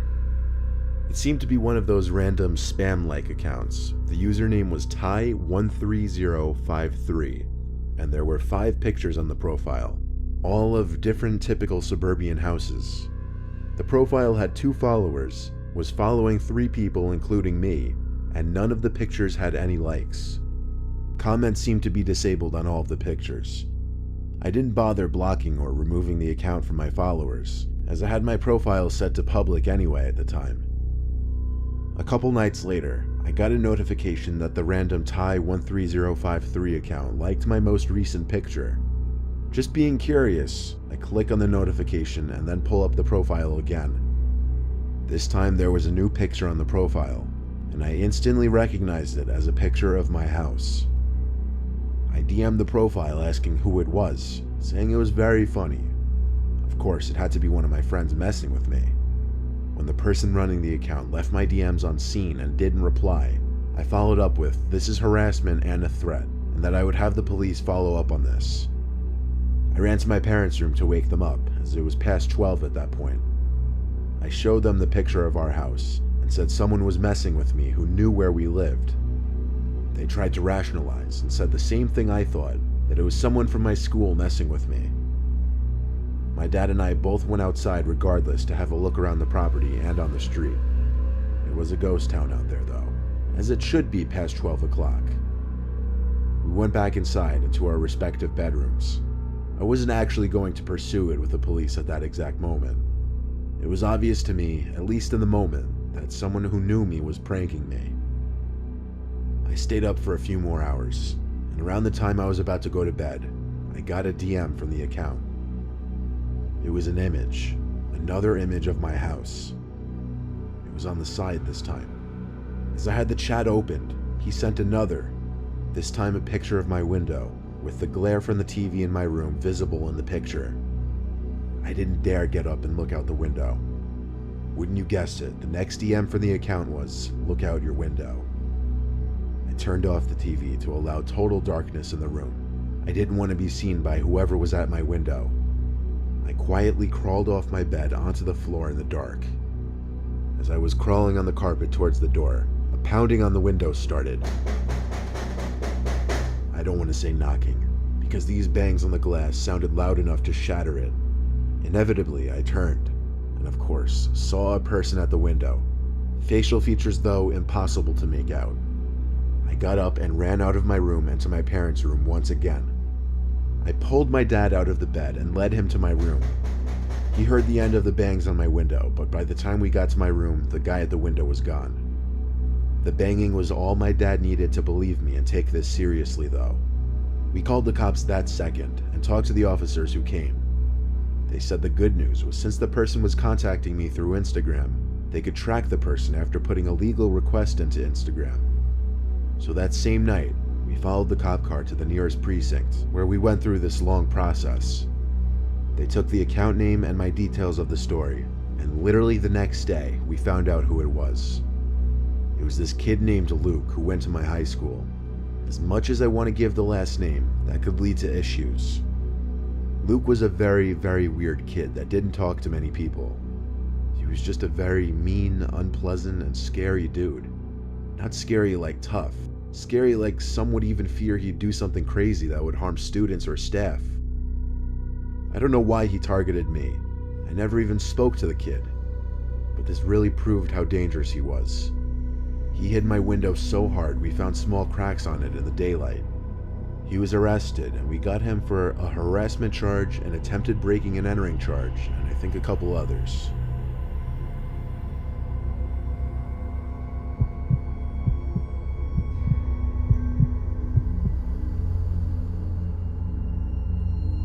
One day in calculus class, my friend Joe and I were goofing off in the corner when someone on Instagram requested to follow me. It was some blonde girl named Tracy. I accepted her follow request and showed Joe, because based on her picture, she was pretty hot. Of course, I felt pretty good having what I assumed to be some random good-looking girl following me. I requested to follow her back, and then I put my phone down to take notes in class. It wasn't until I got home that I got a DM from the girl. I don't really want to relay our whole conversation. I'll just tell you it started with her calling me very attractive, asking some basic questions about me, etc. I told her to accept my follow request, but she said she didn't want her boyfriend to see any new followers because he checks that all the time. That's when it got exciting for me, having a girl show interest in me while she has a boyfriend. It might have been wrong of me, but I kept entertaining it. She said they kept fighting and she just needed a short break from hanging with him, that she wanted to hang out with someone else to detox. I texted my friend Joe asking his advice, and he said I should 100% go meet up with her. Just needed that justification from a buddy, of course. We made plans to meet up by the little bayside beach in town at 11 p.m. The Bayside beach in town was the go-to spot for my friend group to hang out or just bring girls on little dates. I pulled up to the nearby parking lot around 10:50 and DM'd her that I was there 5 minutes later. She answered right away, saying, "Great, I left something in the sand for you." Odd. I said, "LOL, what?" She said, "Go look." It was bizarre that we were still DMing on Instagram at this point, but I went along with it. I walked over to the little quiet beach, and I saw something in the sand by the water. It was a little cardboard box. I went to open it, and it was a Polaroid picture of my car, parked in that little parking lot from just now. What the hell? I DM'd her, "LOL, where are you?" She replied, "Come find me." Okay, so she's messing with me or trying to be cute. I could tell based on the picture that she had taken it while hidden in the bush patch surrounding the perimeter of the parking lot. I referred to the picture to get the angle of where the picture was taken right. I walked up to that general area in front of the bushes and stopped. I heard this really weird sound, like the sound you would make if you were trying to gargle but with no water in your mouth. "Tracy?" I said. I parted the bush to try and expose her. Instead, I saw some man hunched over on the dirt below the bush, his back to me. His head shot back at me so suddenly that I fell backwards on my palms, landing on the concrete. I ran to my car and drove out from there. I had to tell Joe and the rest of my friends what happened, and while they still used that beach as a hangout spot, I had to stop going there for a while for my own good.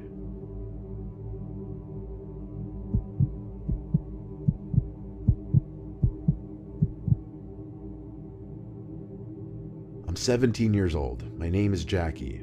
Like most girls, I envy the gorgeous ones on Instagram. I like getting lots of likes and comments on my pictures. So last summer, I was taking advantage of the beach weather and posting a lot of swimsuit photos. Those are always a hit and get lots of attention. I usually let anyone follow me, as I like seeing my follower count grow. One day in the summer, I got one strange follow request though. I clicked on the username. It was completely blank. No profile picture, no posts, no followers, nothing. In fact, I'd be the only account it would be following once I hit accept. But I didn't care. Maybe it was one of my crazy exes trying to stalk me. Let them look, I figured. A week later, it began, and I received my first comment from the strange account. The comment said "hot" on one of my week-old pictures. I didn't think much of it, being as more than half the time I received comments on photos, they were from people I didn't actually know in real life. The next day, though, the account went on a liking spree on my profile. He liked nearly half of all my pictures. Then things got worse. One night I got a call on my cell phone. Curiously, I picked up and heard in a deep voice, "Hey," on the other end. It was a guy's voice, very, very deep, and I didn't recognize the voice at all. The voice on the other end said, "This is Jackie, right?" I hung up the phone with my heart now racing. I shut the blinds on both my windows. I had no idea who it was, but I just hoped someone was playing a prank on me. The next day, the account tagged me in a picture. I looked to see what the picture was, and it was a picture of the street around my block. I blocked the account and stopped using Instagram for a few days. One day that week, my friend Jess and I went to the beach. When we parked and were unloading the trunk with our beach chairs, some guy in jeans and sunglasses came up to me and complimented my swimsuit.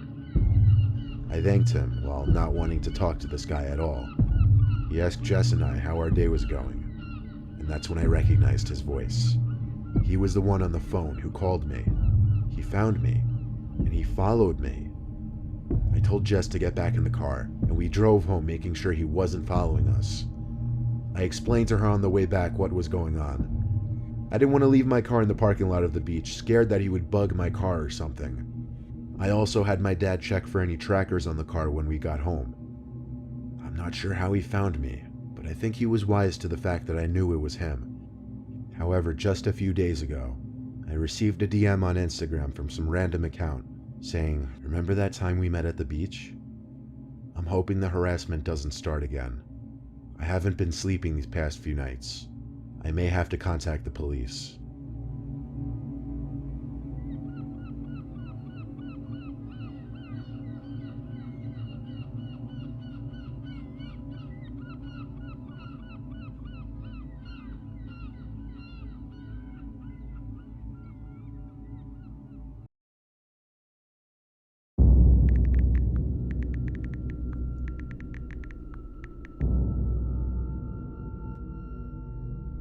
I didn't go away to college, so meeting girls and overall socializing wasn't as spoon-fed to me as the kids who went away to party schools and prestigious universities. In my freshman year, I grew bored fairly quickly as my friend group had shrunken tremendously. Meeting people at what was basically a commuter college was next to impossible unless you joined clubs or sports. So my main source of meeting girls, at least, was Tinder and Bumble or Instagram. One day I got a follow request from some very attractive girl named Miranda. I could tell she was attractive just based off her profile picture. I requested to follow her back, and when she instantly accepted my request, I started to look through her pictures a bit to make sure it wasn't a catfish. Her profile seemed real. She had around 4,500 followers. She only followed a few hundred people, and all her pictures had a lot of likes and comments. And then she DM'd me, and my face lit up. She DM'd me saying she found me on Tinder and thought I was cute, which, yes, I had my Instagram username in my Tinder bio at the time. She also had photos posted dated back to beyond a year prior, so everything checked out on my catfish radar. We chatted in the DMs for a few days. When she posted a new picture, I liked it and commented on it as she asked me to. I just put down a couple fire emojis. She liked it, of course. I checked some of the other comments, and they were also from guys gassing her up, throwing her compliments left and right. Clearly, I wasn't the only guy talking to her, or at least trying to. Well, one night we struck up a conversation once again, still in the DMs. I told her I had the house to myself that night and figured I'd be risky and invite her over. She seemed pretty open to it. I just tried my best to keep it as lighthearted as possible. I gave her my address just to ask her how long of a drive it would be. She said 10 minutes. I then confirmed if she was coming or not, and she replied, "Yeah, I'll come." Then she asked me how old I was, and I said 18. She replied that she was 19. But this conflicted with something that I remember she replied to one of the many other men commenting on one of her posts. His comment was something like, "Damn girl, how old are you?" And she replied 25. The guy she was responding to was some bald guy who looked to be in his 50s. This got me suspicious. I started analyzing the people who were commenting on her posts a little more, and I realized they were all guys. There were no female friends of hers commenting supportive stuff that you'd see on basically any other girl's Instagram. And most of the comments seemed to be just old, creepy dudes telling her how sexy she was. I then looked for any pictures of her with other girls, maybe some friends tagged in a picture. But no, any pictures of her with other girls in it, the girls were not tagged in, and there were no comments from any of the girls in the pictures. This was starting to scream catfish, so I blocked the account. Not long after, I'm talking within 10 minutes, I started getting spammed with DMs from 3 random accounts. They all had profile pictures, but all of them had less than 50 followers. They all appeared to be fake, and they were DMing me threats about how I shouldn't have done that. I gave in and replied to one of them, and instantly, it replied back, "Unblock Miranda." I blocked that account as well, and went to unsend all my recent DMs to that Miranda account, specifically the one with my address in it. I counted myself lucky I didn't give the account my phone number or any other info. I also set my Instagram profile to private. After that ordeal, I ended up trying to get anyone else to come over and take advantage of having the house to myself, but eventually I gave up and went to bed. I have trouble sleeping 90% of the time, and this night was no exception. So after I'd say at least an hour and a half of trying to fall asleep, I heard noises from outside in the living room. Now this was in February, so it was freezing out and the heat was on full blast, so there were always ticking and clicking sounds from all the baseboard heaters. But a couple noises sounded a little different, like louder. I didn't go check though, and while each click and clack from around the house was making me look over into my dark room, making sure no one was there, I eventually somehow fell asleep. But not for long. I woke up and it was still dark in the room. I knew something woke me up, like how sometimes you hear a sound in your sleep and it's a delayed reaction before you wake up a few seconds later. Well, that's what happened here. I sat up in my bed, the clicking of the heater still filling the room. I looked in the far corner of my room, and at first I didn't believe what I was seeing. I looked closer and could see it better. There was a person in the corner of the room, and I swear I could see their grinning face. I was so scared in that moment, I got up from my bed, unable to even scream. I ran all the way outside into the snow in my bare feet, and I rang the neighbor's bell a million times. While in there, I basically cried to them that someone was in the house, and I used their phone to call 911. When police searched the entire house, they didn't find anyone. The back door and side door were both locked, and so were most of the windows. The only possibility of someone getting in would have been through one of the backyard windows, which was left unlocked. The police officers comforted me in letting me know that it may have just been a hallucination, which I learned through research can happen in the moments after just waking up for some people. Sleeping in the house alone the rest of the night was the most anxious thing I'd ever done after that, but I really won't ever know for sure if what I saw was really just a hallucination, or if, God forbid, whoever was running that Miranda catfish account was in my house. A few months after this incident, that account was either deleted by the user or taken down by Instagram. It no longer exists.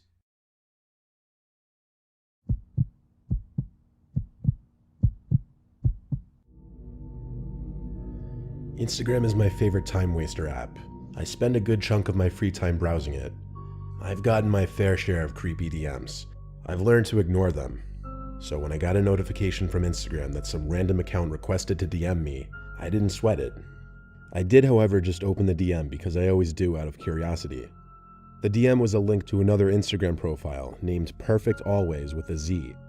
I pressed the link and it opened this page with a bunch of pictures of girls, like young girls, seemingly varying in ages from 13 to 20.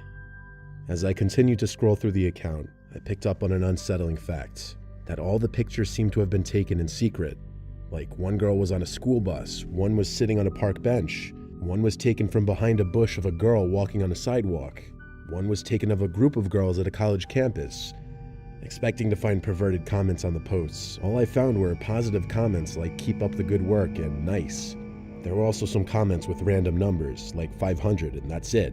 And every single account that commented appeared to be spam accounts, like no profile pictures and no followers. It was a weird and creepy account, so I reported it and sent a link of it to my friend Allie. Then I went about my business. I was at school when all this happened, so I couldn't give it too much attention to begin with. It wasn't until after school when I got home that Allie finally texted back saying, "OMFG, who did that? That's crazy." I replied, "I know, it's so creepy." She seemed more concerned and shocked than I was expecting her to be. She replied saying, "You need to report that to the police right away." I replied back, "Why me? It's not exactly my problem." She replied back with nothing but question marks mixed with exclamation points. So I said, "Why are you freaking out?" She said, "Why don't you care about someone posting pictures of you on their Instagram?" My heart sank. I immediately rushed to click the link again and view the profile. This time there were 2 new photos uploaded to the page.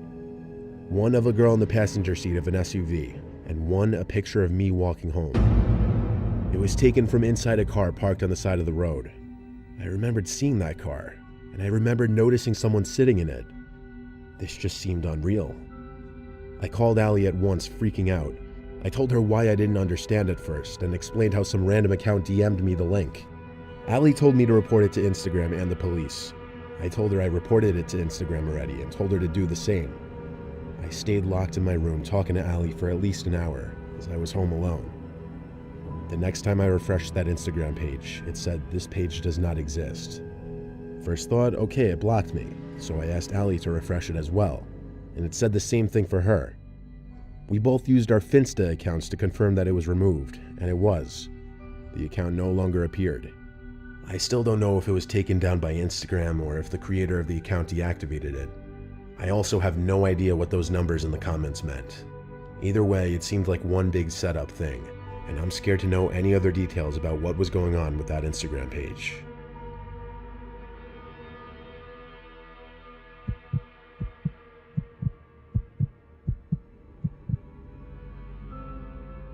This situation happened in my first year of high school. I was 15 years old and lived pretty far from school, which resulted in me taking public transportation to and from there. My Instagram was set to public back then, and I never really cared much about who followed me, which, in retrospect, being a young teen, I should have. My page was pretty standard. I was visible in most of my posts, posing by myself or with a couple of my friends for the most part. I also post a lot of my story, which for those of you who don't know, allows users to share photos and videos to their story for 24 hours. In those stories, I would sometimes include a shot of me waiting for the bus or at the subway with music playing in the background. I remember posting such one day, and randomly looking at my stories and seeing who viewed them. I had around 120 views, most of them from people I knew. One account in particular stuck out. The profile pic showed an unfamiliar middle-aged man. The selfie was taken at a weird close-up angle, like those cliché parent selfies. He had seen every one of my stories posted, I didn't really think that much of it and continued about my day.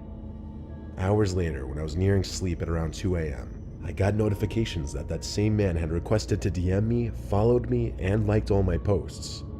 I had about 12 posts, so it wasn't a crazy amount of notifications. I opened his DM and it just said, "Hey," with a smiley face. I definitely found this crazy weird, so I didn't respond and checked his profile. His username was odd. Sam with a bunch of numbers. He only had one post, the weird angled selfie with 2 likes. I finally got a decent look at his face. He was pale and bald with dark tinted sports glasses. He seemed to be wearing a ripped white t-shirt. He had 5 followers and was following around 400 people, which mostly consisted of teenage girls, young women, and a few celebrities. Realizing what an actual creeper this guy was, I blocked him, plain and simple. In the morning, I got off the subway stop that's next to my school and took a seat on the bench in the middle of the platform to adjust my backpack. Upon doing this, I felt someone watching me. The platform was packed with people, so I thought maybe it was just my anxiety. I rose up and turned to find the now familiar middle-aged creep staring at me. His eyes were a glossy blue color, sunken and droopy. He stood a good 20 feet from me, just gawking with an angered frown. I felt a strong urge to throw up and cry at the same time. My skin prickled and my whole body filled with fear. Everything I was feeling was multiplied by 1,000 as I realized he was slowly walking towards me. No one paid him any attention, no one batted an eye, and I remember breathing hard and heavily, wishing someone would pick up on what was happening. I turned and speed walked around and past people trying to lose him, though with each step I took back, he took 2 steps forward. He was getting a lot closer to me by the second. It was all happening so fast, and I honest to God didn't know whether to continue to run or attempt to draw attention to him. I ran into a woman with a seemingly friendly face on the stairs, and that's when I decided on the latter. I told her that guy in white is following me. As I spoke, I heard my own voice quiver, and that's when I realized how afraid and panicked I actually was. She noticed the man I was referring to at the bottom of the steps, and right away she called him out. She told him to stop following me or she'd call the police. Her shouts made him freeze as others began to stop and take note of the situation. She stood protectively in front of me, waiting for his next move. I took the opportunity to snap a quick pic of his face that I would later use to report him. In my head, all I thought was, he's not going to do anything with people watching me. He can't be that stupid. And I was right. He turned around and got on the next subway train. The woman walked me to my school, and on the way, I couldn't help but wonder how that man could have possibly found me. And then I remembered. I posted a story of the subway stop I got off.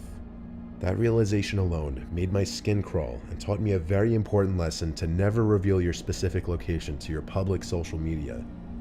After the woman walked me to my school, I thanked her and actually gave her a hug. I don't know what I would have done if she hadn't stepped in. I wasn't brave enough to say anything to the man, so frozen in fear.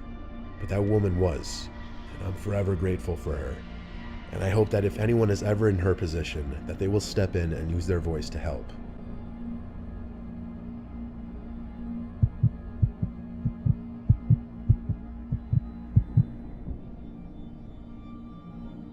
The internet and social media can be a very dangerous thing. This personal experience of mine is a prime example of what I mean. I've had an Instagram account for like 7 years now. I used to post on it a lot more when I was younger. These days I really don't post at all, and I only open the app like once a day just to browse my friends' posts or whatever. Well, recently I lost my phone. I figured it was time for a new one anyway though. I did try the whole find my iPhone thing, but it said my phone was like 30 miles away. It just wasn't worth it for that old phone. Moving on, one day not too long ago, I got a DM from a kid from high school that I hadn't spoken to in years. In fact, I didn't even follow him. I peeped what he DM'd me, and it was a heads up message. He was bringing it to my attention that someone was using my pictures on a fake Instagram account. He shared the profile in question with me, so I had a look and realized he was right. There was this entire account pretending to be me, just using a different name. There were pictures I'd never even posted on Instagram before on there, pictures exclusive to my old phone. My head was spinning. I actually felt sick over this. I immediately assumed whoever found my old phone somehow bypassed the password. The account had 50 followers and it was following around 150 people. The posts all got like 5 to 10 likes. Most had no comments, but some had basic comments like a flame emoji or whatever. This account was literally pretending to be me. It had a story posted, so I went to check that, and I felt even more sick to my stomach. It was a boomerang panning from my house to my car over and over, as if they were showing off both. A boomerang is basically just a looping 2-second video that goes back and forth from one point to another. This meant whoever was doing this knew where I lived, and had any other information I may have still had on that phone. The story was posted only a few hours ago. I immediately thought to go to find my iPhone settings and turn on Lost Mode. I regretted not doing that the second I lost that phone now. When I tracked my old phone one last time, I was in for another horrible surprise. It said the location of my old phone was right outside our house somewhere. There's a lot of space between houses in our gated community, so there was no mistaking that person was still out there on the property somewhere. I turned on Lost Mode on the old phone, then ran downstairs to get my roommate Corey's attention. It seemed he was already occupied though, by his husky barking at something in the backyard. Corey was standing by the door watching his dog. I explained in as few words as possible because I felt the situation was dire. We stepped out into the yard together to call his dog in. He was out in the grass barking rather viciously at someone or something out of sight. The dog was barely visible because it was so dark out. We went together to grab the dog by the collar, and as we got hold of him, we saw someone in the bushes run away into the patch of trees that separated our house from the next house. It was like a jump scare moment in a horror movie. That dark figure I saw run into the trees had to be the stalker pretending to be me on Instagram. I just knew it. We brought the dog inside and locked the door. You may ask, why didn't we let the dog chase down whoever it was? That's because Corey's dog is all bark, no bite. He wouldn't ever harm a fly. At some point in the middle of the night, the dog started barking again downstairs by the front door. This was very unusual behavior, so Corey and I both checked out the windows and then stepped outside. It was the most scared I had ever felt in my life, standing on the front porch, looking out into the dark night, knowing someone was out there probably watching us. We went back inside, and for the rest of the night, silence. I think whoever had my phone turned it off or smashed it after I put it in Lost Mode to avoid it being tracked any further. I say this because it would no longer update the location. I checked everywhere by the last known location, but it didn't turn up. After DMing that account that I knew who they were and was filing a report to the police, the account disappeared only a few minutes later. I don't think it was deactivated. I think it was completely deleted. My threat seemed to work. Like I said, this was recently though, and I'm still staying very aware of my surroundings. If you're looking into creating a YouTube channel of your own, but have no idea where to even start as far as learning video editing, then Skillshare may be the answer to your problem. Skillshare is an online learning community for people who want to learn pretty much any skill they want from the thousands of available educational video classes. The courses are available through subscription and are taught by industry leaders and working professionals. Some of the different class types include film and video editing, photography, music, animation, and web development. So if you aspire to be a YouTuber, or maybe you want to create your own website, but don't feel you have the skills necessary to get started doing what you're interested in, you'll undoubtedly be able to learn in a fun and effective manner through Skillshare. On top of this, Skillshare is ad-free, so you can stay in the zone and avoid distracting commercials while you're picking up new skills. New classes are added each week, so there's never a shortage of new things to learn. So click the link in the description to join, and if you're one of the first 1,000 people to join using this link, you'll get a 1-month free trial for Skillshare.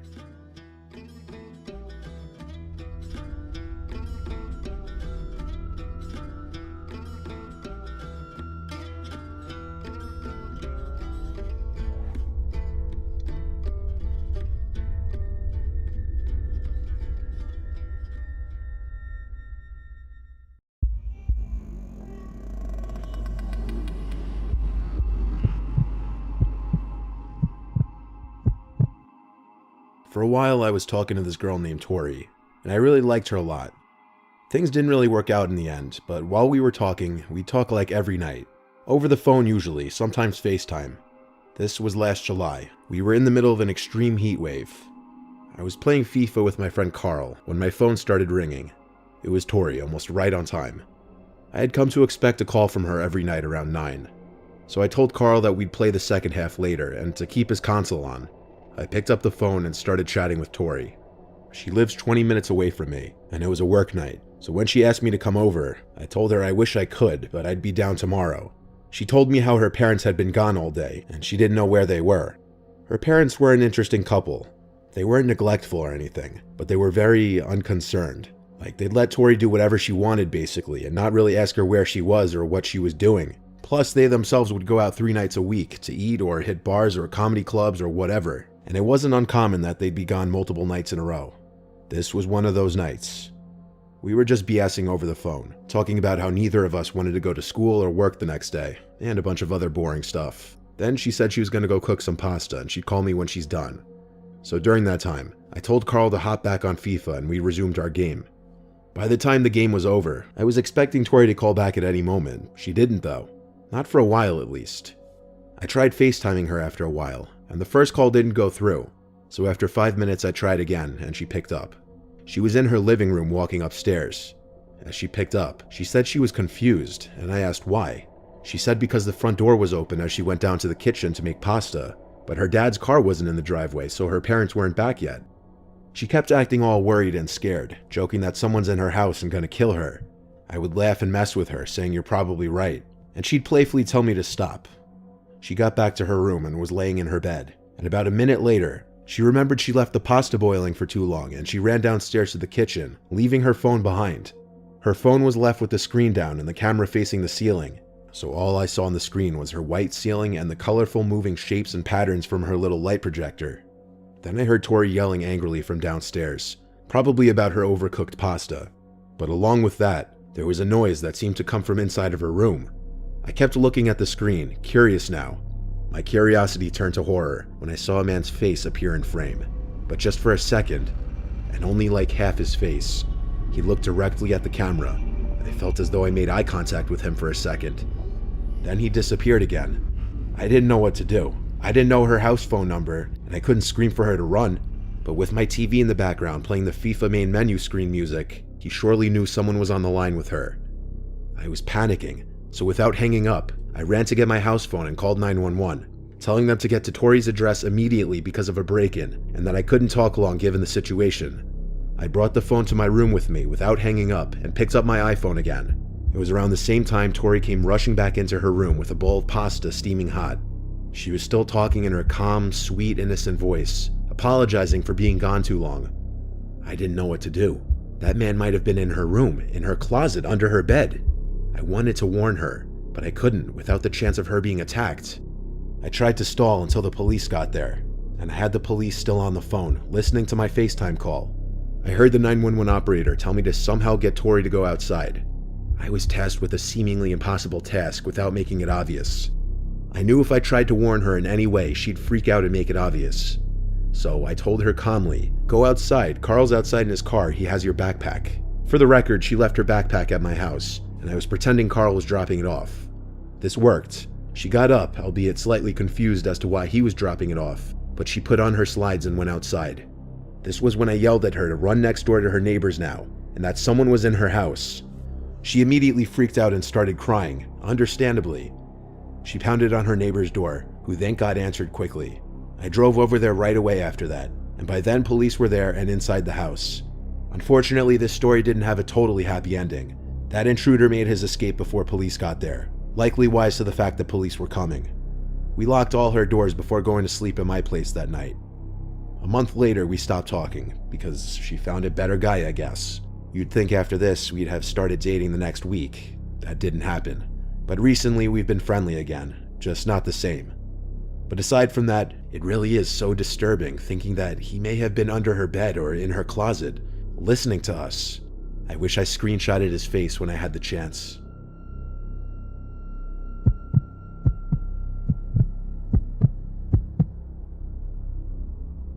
My best friend Casey and I usually go out together on the weekends. We're kind of inseparable most of the time, but there was this one weekend that I had COVID, and so I couldn't go out with her. She went out with our other friends Connie and Rachel. They went to this outdoor beachside bar that I'd wanted to go to but never had been, so I was obviously very upset and kind of jealous. Honestly, because of this, I was a little salty and not answering Casey that eagerly, or the other two for that matter. I went about my night watching stupid movies in my bed, sneezing all over the place and generally feeling like death. Eventually I picked up my phone and realized Connie and Rachel had blown up the group chat, asking Casey where she was, and then asking me if Casey had texted me at all. I went to check my text from Casey, but she hadn't sent anything besides her last text that I ignored, so I sent a "Hey, you okay?" and it delivered. Phone was still on, that's good. The girls told me the last time they saw Casey was when she was with some guy at the bar, and that the next time they went back to where she was, they were gone. I told them to calm down, that she was probably still with the guy, though I would know more than anyone that it wouldn't be like Casey to leave with a guy without saying something, unless she was really drunk. I tried FaceTiming her, and someone picked up, but it wasn't Casey. It wasn't anybody, actually. It was just some dark room. Whoever picked it up was clearly hiding off camera. "Hello?" I asked. "Where's Casey?" I asked over and over until the call ended. I started spamming Casey's number, blowing up her phone asking where she is, who has her phone, etc. Then, to my surprise, I was getting a FaceTime call from her number. I picked up, and this time there was a man's whispering voice on the other end. He claimed Casey was fine, that she came home with him and now she was passed out in his bed. I asked him who he was, and he said they met at the bar. I tried to fact check this and ask what bar, and he said the right one. His story seemed to be checking out, but I asked him why he wouldn't show me his face and why he was whispering. He said it's too dark in the room and that Casey was sleeping and he didn't want to wake her up. The first part of that answer made no sense. I told him turn on the light and show me that Casey's okay. There was silence for a second, and then the call ended. I told Connie and Rachel about this, and they were equally concerned. After blowing up Casey's phone some more, the guy answered with an address and said, "We're here, come pick up your friend." The location was some small-looking house 15 minutes away. I told the girls, and by now they left to the outside of the bar so they could talk to me on the phone. They agreed something wasn't right, and that I shouldn't go to that address. I then remembered I had Casey's mom's number buried deep in my phone, so after finding that, I texted, then called her, and she picked up, explaining Casey was in fact home, and had been for half an hour, crying but not explaining what happened. So I FaceTimed Casey's phone one more time, and it answered to the dark room again. I said hello a bunch of times, no response, so I threw out some bait and said I'm on my way. And then the whispering voice replied from somewhere off screen, "Good, don't knock, just come right in." Then I reeled the bait back in and said, "I know you're not with Casey. I'm calling the police on you right now." And then something I didn't expect happened, and it freaked me the hell out. In a split second, the phone was picked up off wherever it was sitting, and all I saw in frame was this ugly, creepy-looking man looking into the camera. He was smiling this insanely wide smile, and his eyes were open as wide as could be. It's as if he was trying to make as scary of a face as possible. I hung up because I couldn't look at it. So Casey was leaving the bar with the guy she was with, and they got into what she thought was an Uber, but the driver and the guy she met were acting weird, and she found out that they knew each other somehow. Suspicious it was a trap, she got out of the car the first chance she got, but she didn't have her phone on her anymore. She borrowed some random person's phone to call her mother to pick her up. Casey and her mom called the police, and I met them at the house address that was provided via text. I met them there, but didn't get close to anyone to not get them sick. Casey's phone's last location on Find My iPhone was indeed at that house address, so police knocked on the door and no one answered. There wasn't anything they could do, but they suggested to call 911 again in the morning and knock again then, and that's what they did. And the next morning, an older man answered and claimed he didn't have anyone's phone, nor did any young men live in this house, nor did he know anything about the entire story. Casey says he might have been the driver in the car, but she can't tell for sure. There was not much else that could be done. Casey's phone was off, and the last location was never updated again. Do we know for a fact Casey dodged a bullet? Yes. Do we know what that bullet was? Hell no.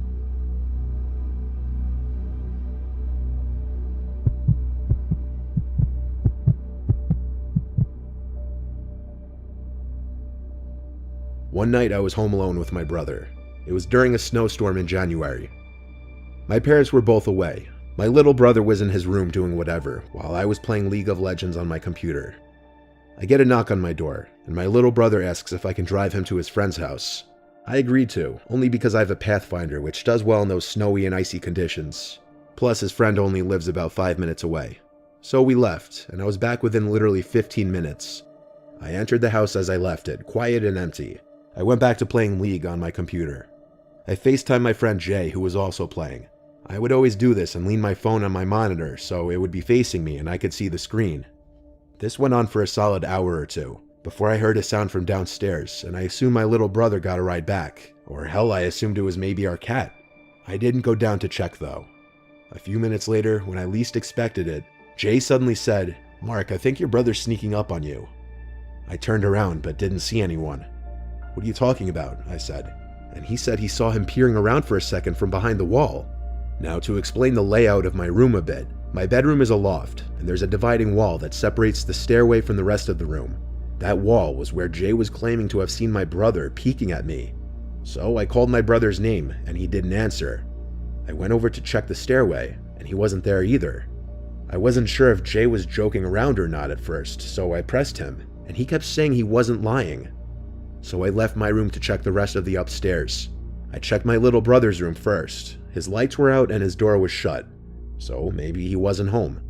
I checked my parents' room, and then the spare bedroom, also nothing. Plus, the front door to the house was still shut and locked. So at that moment, I was thinking Jay was trying to scare me, or he just was seeing things. Then I realized our cat Sunshine wasn't anywhere to be seen, and maybe she was the one who made the noise. I went down to the den and found her hiding in the corner behind one of the couches. That was odd behavior for her, and it made me more paranoid. Then I heard something. And you know when you're in a dead silent room with someone else, you can just hear their movements. Like the slightest thing even, just the sound of the cloth of their clothes rubbing on something. I heard that slightest bit of sound from behind the sectional couch in the corner of the room. I stood up and got just one step closer, and I heard a slight exhale. It was quiet, but audible enough for me to hear it. I didn't run. I walked upstairs to the kitchen, grabbed the phone, went to my room, locked the door, and called 911. Jay was still on the FaceTime. I kept him on and let him listen to my call with 911. The police arrived very quickly, and I opened the front door for them. "Where are they?" the first thing they asked at the front door, and I told them downstairs in the den. The police started shouting, making their presence known, and I didn't see it happen, but they found the intruder with his hands up behind the couch in the same spot I heard him. It was a white male in his mid-20s. He had a large blade in his pocket that God only knows what he was planning on doing with. Thank God he didn't hurt our cat while he was down there. Sunshine hiding all scared like that also may have made me stop and listen for that 5 seconds that I did. Being on FaceTime with Jay like that also probably saved my life. I think the guy saw or just heard me on FaceTime with my friend and didn't want to witness to anything. Him hiding in the den like that instead of leaving makes me think he was planning on waiting until everyone in the house was asleep. This was my fault for not locking the door when I dropped my brother off, which I used to do because we live in a cliché safe neighborhood, but no one's ever really safe. My family was all appalled, but proud of me for how I handled the situation. The intruder's name was Richard Taylor, and he was sentenced to 7 years in prison.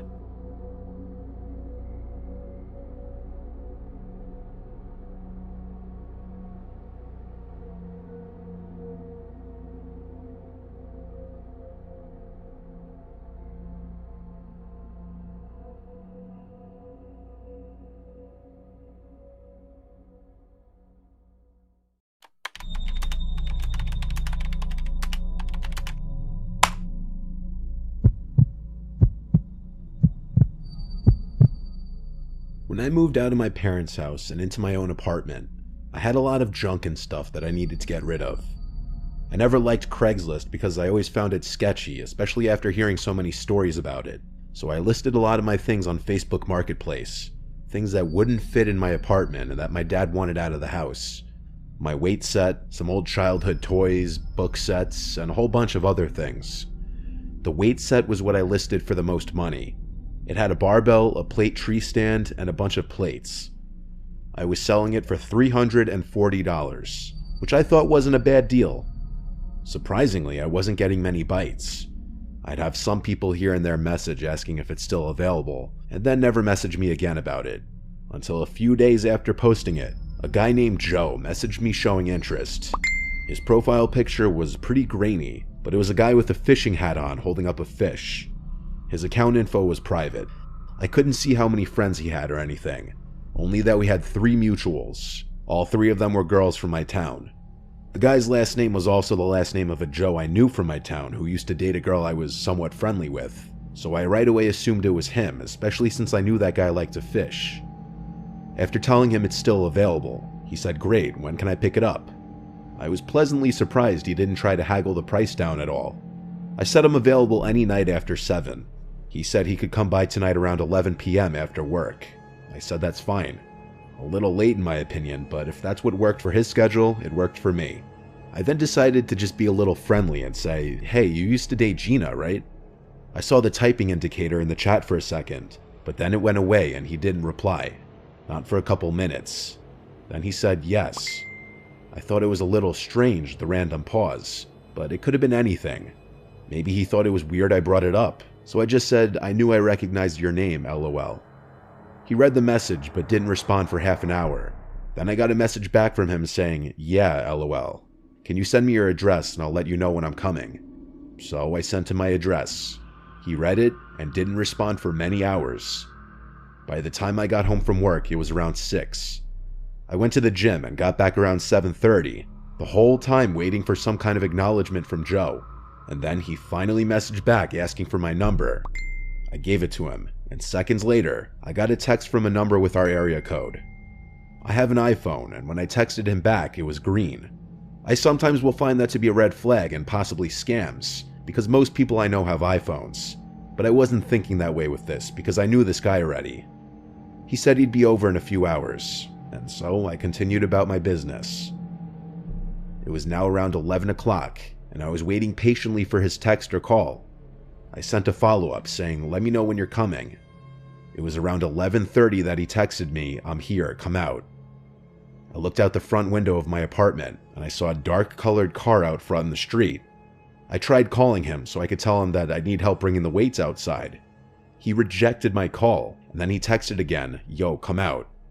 I texted back, "I see you. You can come in. I just need help with the weights. There's a lot of them." He texted back, "Nah, gotta see if you're straight first." I had to process what the hell that even meant for a second. All I knew was this did not seem like the way this white-as-hell fishing dude would be texting. I tried calling one more time, and he denied the call again. Now I was suspicious. I decided to text that girl Gina, along with the mutual friends I had with Joe on Facebook. The first one to text back was this girl Angela, who said, "OMG, that's a catfish, someone's pretending to be him." When I asked why she added it, she said it must have been a different name when it added her. I looked out the window again, and the car was still there. Someone was about to do something bad to me. I wasn't sure what, or who, or why. I had no way to contact the real Joe because he didn't seem to have any actual social media profiles. Not public, at least. I kept the door shut and locked and didn't respond any further. I turned off the light in the living room and kinked the blind just a bit, and I swear on my life, there was a guy hiding behind one of the bushes in front of the house. I watched until the car outside honked its horn, and then I saw the guy in the bushes run to the car, and then the car sped off. Witnessing that, I didn't feel relief. I felt gut-wrenching fear, not only of what I just narrowly avoided, but the fact that those people now had my address. The Facebook profile was deleted the next day, after a bunch of people reported it, though I think the people who made the account deleted it or deactivated it themselves. Joe himself confirmed he had nothing to do with any of that, and that someone must have been using his pictures and name to try and scam people in the area, though I'm not so sure it was someone trying to scam random people, because days later I got this threatening text. "Hey yo bitch, watch your back, we know where you live. Keep trying to talk to my girl, see what happens man, we'll fuck you up right outside your crib. Sleep with one eye open pussy, we watching." I brought this to the police, but it was such a low priority report to them that I doubt they ever even looked into it. I have no reason to lie when I say I haven't tried talking to anyone's girl in the slightest. At the time of this incident, I had been seeing a girl pretty much exclusively. I think it's connected. I don't know who it is, I don't know what they were going to do to me if I opened the door, but unfortunately I've had to live in slight fear in my new apartment ever since moving here. Fortunately, I haven't gotten any more threatening or random texts, but I still pretty much always check outside my windows first before leaving the apartment at night.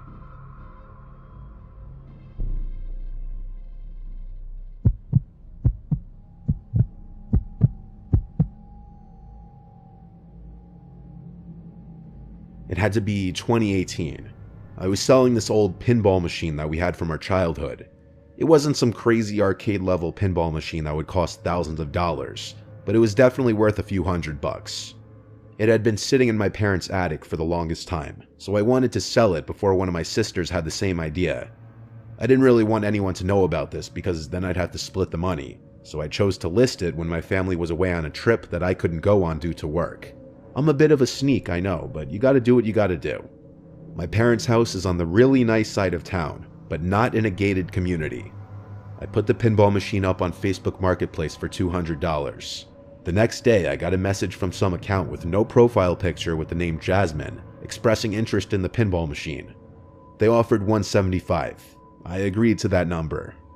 We set up a time for when she would come, but when that time came, she never showed up.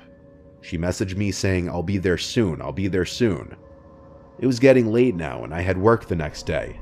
I asked her if she would be here by 11 the latest. She said 11:30. I asked if we could do this tomorrow instead, but she said she's already on her way. So I just stayed up a little later waiting. 11:45 rolls around and she finally tells me that she's here. I went to the front door and saw there was a car out front. What I wasn't expecting was to see all 4 doors of the car opening and 4 people stepping out, 1 girl and 3 guys. I messaged her, "Are you here with people?" At this point, she wasn't answering her messages anymore. I watched as the 4 people approached my door. I kept the storm door locked. These 3 guys looked kind of big, and all 4 of these people looked like trouble. As they got close enough, I said, "Are you Jasmine?" She said through the door, "Yeah." I said, "I can't let all of you guys in my house. My parents are asleep." Obviously lying. Jasmine, or so she claimed her name was, tried opening the door yelling, "What are you talking about?" As she saw it was locked, she started knocking on the glass. I decided it was best to shut the front door at this point. I heard their voices yelling outside for a while and the doorbell ringing. I heard one of the guys, or maybe even multiple of them, yelling obscenities and insults at me through the 2 doors, making me only gladder I didn't let them in. These were not the kinds of people I wanted in my parents' house, especially when I'm alone. I realized this whole thing was an awful idea when I heard their voices laughing and yelling on the front stoop for like 10 minutes after I shut the door. I looked out my little brother's bedroom window upstairs, which is directly above the driveway, and I saw one of the guys pissing in the empty driveway. No cars in the driveway was not a good look. The girl yelled something directed at me as they finally started to walk away, but I didn't hear what it was. I just thanked the Lord when they drove away, and I went upstairs to go to sleep. I was having trouble sleeping that night though, thinking of the interaction. So, fully awake, a couple of hours after climbing into bed, I heard a crash from downstairs. It was unmistakably the sound of a window being shattered. I sprang up, but right before sprinting to make sure the bedroom door was locked, I stopped myself and instead quietly got out of bed and tiptoed to the door. I had already locked it. I tiptoed back to my bed and had my phone in hand, ready to call 911. For some stupid reason, I was waiting till I heard any other kind of sounds before dialing, and eventually, I heard the sound I needed to hear. Footsteps rapidly coming upstairs. I dialed 911 as I felt like throwing up. The footsteps outside the room didn't even sound like they were trying to be quiet. I whispered the entire time I was on the line with the dispatcher. Time was moving in reverse. I hid literally under my bed as I listened to people ransacking the house. In reality, they were in and out in less than 5 minutes, way before the police actually showed up. The backyard window was shattered. Things were stolen from just about each room. Ironically, the pinball machine wasn't taken. What happened from there was I got a police report number. I made an appointment to see a couple detectives at the police station and shared with them all the details I had, including the Facebook account of the Jasmine girl. I fabricated the story a bit, saying someone in the house threatened me. My reasoning for this was I felt that this case would actually be taken seriously if I claimed I was threatened. To my surprise, they did take this seriously. The detectives apparently gathered the necessary data of the Facebook account in question to track this Jasmine girl, who lived a few towns over, in a less than desirable area. And with a search warrant, they searched her house and found multiple belongings stolen from my parents' house. She ratted out the 3 men who accompanied her, and they were all charged with burglary. I think most of the stuff that was stolen was recovered. I'm sure there were some things that I wasn't aware of that were stolen that were never returned, but to this day it hasn't come up, so it's fine. I think by me claiming I was verbally threatened may have definitely helped make the detectives take this more seriously, but I could be wrong. My family was of course livid at first, but came to be understanding about it in the end.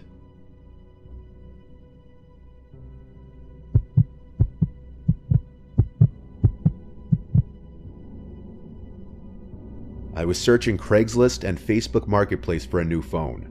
This was a long time ago, so it had to be like an iPhone 7 or something. Phones still had the home buttons back then. I found this listing for a phone. It was some generic looking post. iPhone whatever for sale, new, around $300. It was a really good deal for the time, that I remember. He told me all the small details I needed to know, that it was factory unlocked, never opened, and stuff like that. He sent me a video of the box too, still sealed. The guy, whose name was Melvin, seemed nice and easy to talk to over text. I got his number and we discussed a pickup point. His location on the Facebook ad was much closer to me, but over text he was telling me he was only there this morning, and now he went about an hour north. I wasn't happy about this, but this was a really good deal and I didn't want to pass it up. I started asking a bunch of friends if they'd want to come on an adventure with me. Really just a way of making the chore of accompanying me for an hour drive seem fun. My friend Martina actually agreed to come with, on the promise that I buy her food for coming. So this Melvin guy sent me the address of a police precinct about an hour away, saying he only does deals in police precinct parking lots to avoid scams. I obviously had no problem with this. In fact, it made me feel a little more confident in this whole thing. I picked up Martina on the way around 8:30 at night, and off we went. She being in the car and having someone to talk to made the trip more fun. It was also a Friday night, so afterwards we could go out and do whatever we wanted. When I got off the highway, we were about 10 minutes away, and we found ourselves in a very secluded, quiet area. It seemed like a lot of different wooded areas. Occasional buildings and houses, and then more woods. We got to the police precinct, and there was no one visibly parked in the parking lot, besides empty police cars, of course. We drove around the whole building a couple times and didn't see this Melvin guy, who said he was in a black Altima, so I decided to call him. He picked up and said he's having issues with his car on the side of the road, and asked if I could come to him. He sent his location and I checked it. He was on the side of some random road with nothing on either side, and by nothing I mean woods. That's the kind of area we were in. He asked me to come help him jump his car. He had jumper cables. I said, yeah, I guess I could do that. I mean, we drove the hour to get there. I didn't want to just drive another hour for nothing. Martina was shaking her head the whole time I was on the phone. The guy said, "See you soon," and hung up. Martina then basically screamed, "No way, this is sketchy, we're going home." I told her we'll just drive past the location he sent and see what's up. I did agree with her though. This seemed incredibly sketchy. I just was very upset if we drove 2 hours for nothing.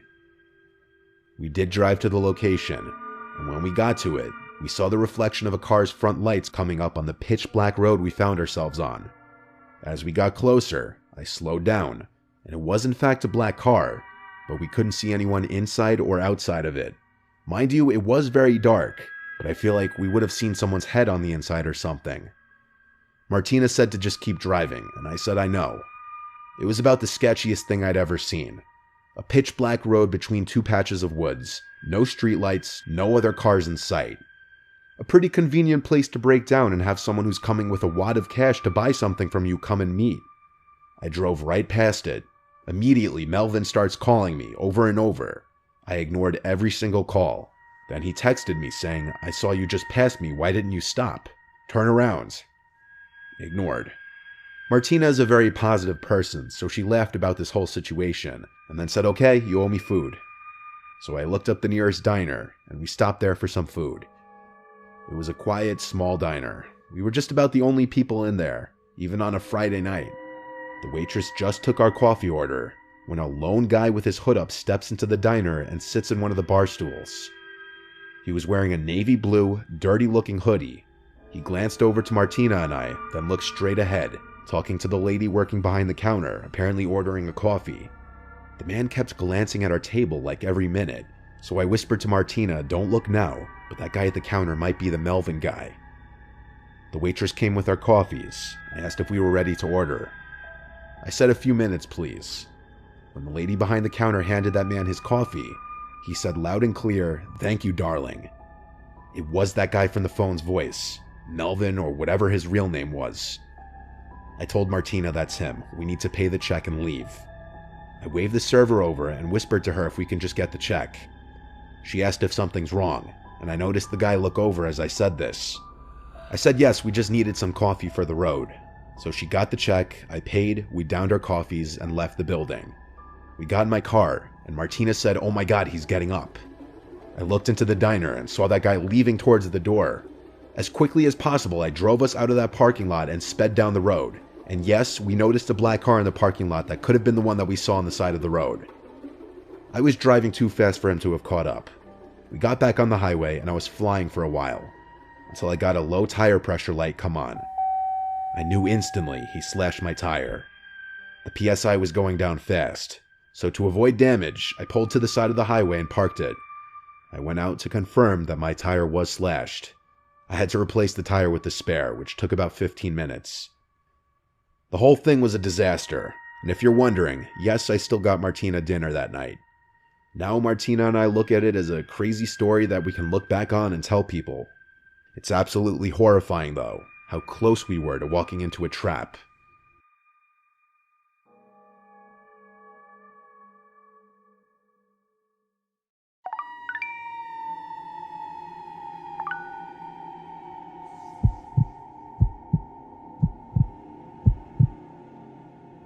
I'm very anti-dating apps, but I guess I'm biased because of the nightmarish experience I had with Tinder. I've only met up with 3 people ever off Tinder. The first 2 experiences were nothing special.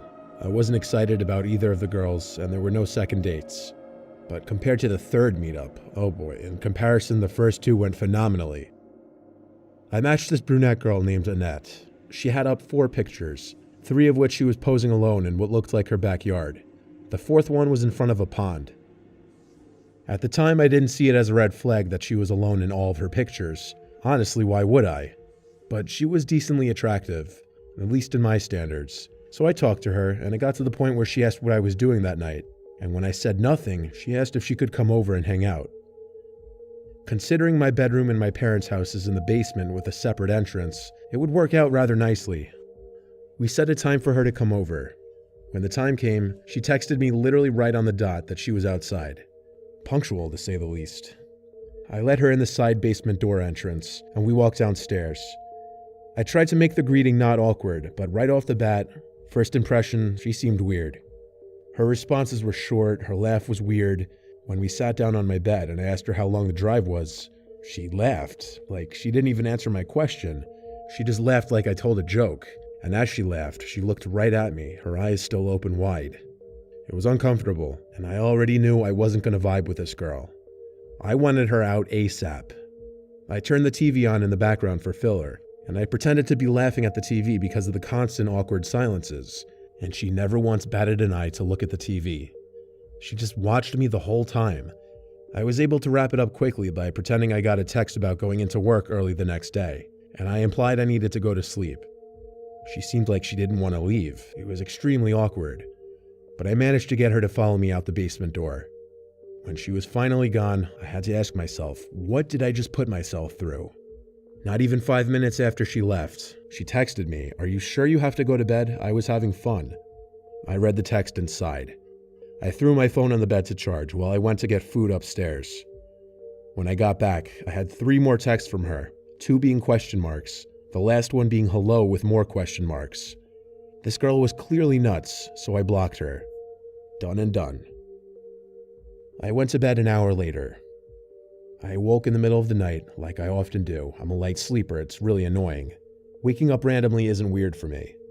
I instinctively felt around for my phone to check what time it was, but my phone wasn't by its normal spot on the ledge charging, and I 100% remembered putting it there. So I got up and started looking around for my phone. I turned on the bedside strip of red LED lights I had hung on the wall to light up the room just a bit. I couldn't find it though, and I'm kind of the person who will let that bother me until I find it. I went upstairs to grab the landline phone and bring it down so I could call my number. When I dialed my number, I heard it ringing from inside the boiler/laundry room, which was connected to my room. I entered the boiler room, and there was my phone left on the washer machine, causing the entire machine to vibrate as it rang. I knew this was bizarre because I didn't do laundry that night. I didn't even remember going in there. I picked up my phone to see a bunch of new messages from some random number. I opened the texts to see 2 pictures of me sleeping. Above the pictures were 2 texts saying, "Nice, good job blocking me." The second one saying, "Lock your door next time." And I realized what an idiot I was. that I was so anxious to get her out of my room that I didn't even lock the door when she left. Then I can't say for certain, but I felt like I wasn't alone in the room. Like I just felt another presence, and I had a feeling that she may have been hiding behind the cylinder boiler in the darkest corner of the room. But I didn't go look. I went upstairs to get my parents and call the police. Given that the girl was dumb enough, or crazy enough, to leave a digital footprint, tracking her and getting charges pressed on her was easy. Her name wasn't even Annette. Her real name was Sylvana. Her charges were a breaking and entering charge and a stalking and harassment charge. I of course got a restraining order, and I've never heard from that girl again.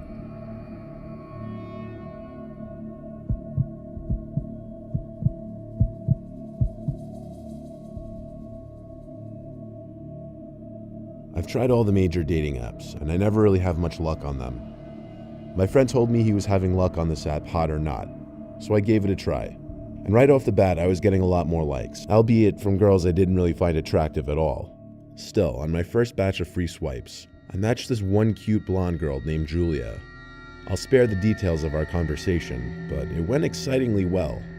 It was one of those rare matches where the girl was attractive and very receptive to my messages, seeming like she was actually enjoying talking to me. We quickly moved to Snapchat.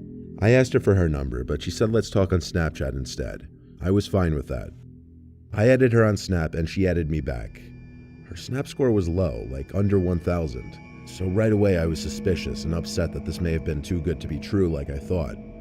She messaged me, and I messaged back being blunt, asking her to snap a selfie of herself just for my safety. I told her there's a lot of catfish profiles going around, so I can't be too careful. She opened the message right away, but didn't reply for a minute. I thought for sure the account was going to block me any second. But instead, to my surprise, I got a notification that I got a snap from Julia. I opened the snap, and it was the same blonde-haired girl from the pictures. Still, I wasn't convinced, so I asked her to give me a thumbs up or a peace sign. She opened the chat. I was waiting to see if she'd block me this time. She didn't respond for a couple minutes, until finally, she sent another snap. I opened it, and it was half her face smiling, holding up a peace sign. That was enough for me. I snapped her back, and then we messaged for a little while. We eventually made plans to hang out. She invited me over to her house, which was across town, not too far away. She said she was home alone and that it wouldn't be a problem. She gave me an exact address. I noticed she had her Snap map on, so I did a little check to make sure her address matched her Snap location, and it seemed to check out. I told her I'd be over in a few. I changed into decent clothes, sprayed on some cologne, combed my hair, and got in my car to head over. I remember thinking I may have overdid it with the cologne. She snapped me while I was driving, asking if I was on the way. I told her yes. She read it immediately but didn't respond. I got to the house. It had the number 22 written clear as day next to the door. I messaged her that I'm here. She didn't open the snap though, so I decided to just go ring the bell. There were no cars in the driveway, and the grass seemed like it hadn't been cut in a few weeks. I rang the bell, but she didn't answer, so I started knocking really loud. When she still didn't answer, I went back to Snap and tried calling her using that. It just kept ringing though, she didn't answer. Was I just pranked? I suddenly heard a woman's voice yelling something at me across the street. For some reason, I imagined it to be Julia at first, till I realized it was an older woman yelling, "Excuse me, what are you doing?" I began walking back to the street and called back, "I'm meeting someone."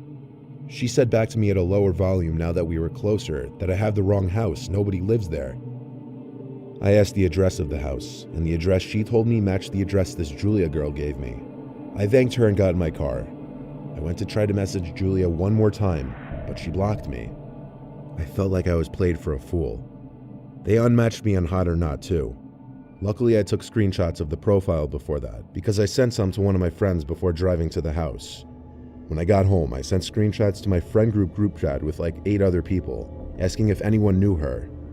One guy, my friend Darren, said that's Lisa, a girl who overdosed on heroin 2 years back.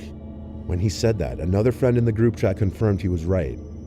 I got goosebumps because the snaps I got were from a girl who matched that Lisa girl completely.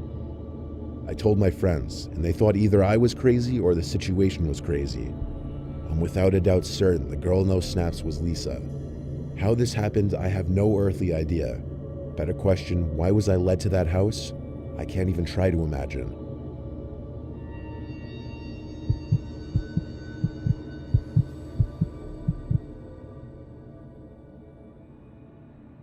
In high school, I was in a big graduating class, so for that reason, I didn't get to know a lot of my classmates on a personal level.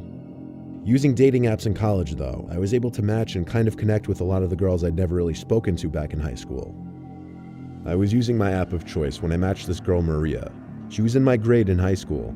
I followed her on Instagram and Snap already, but I never really got to know her in high school. I sent her the first message and asked her how she'd been. I talked to her about high school a lot and how it was funny that we never really spoke or had any classes together. She said we should hang out that night. I asked if she'd want to meet somewhere for drinks or food, but she said she's down to just come hang at my place if that's cool. Honestly, I like that idea even better. I told her sure. She asked if my parents were home. I told her no, only my sister. Then I gave her my address. She said she'd let me know when she's on her way. Then it was just a waiting game. I waited and waited for the notification saying Maria sent you a new message. In fact, it was going on past an hour. I sent a follow-up message on Tinder, but she didn't reply. A few minutes later, I checked her Instagram page and saw she posted a story a few minutes ago. It was a meme. Was she ignoring me now? I checked her Snap story, which was posted within half an hour, and she was apparently with her friend, another girl from our high school. I didn't understand. Was she coming or not? I commented on her story. Are you still coming later? She opened it a few minutes later and replied saying, "What are you talking about?" I repeated the question, then added a reference to the conversation on the app. She replied, "I don't have that app. Send me the profile."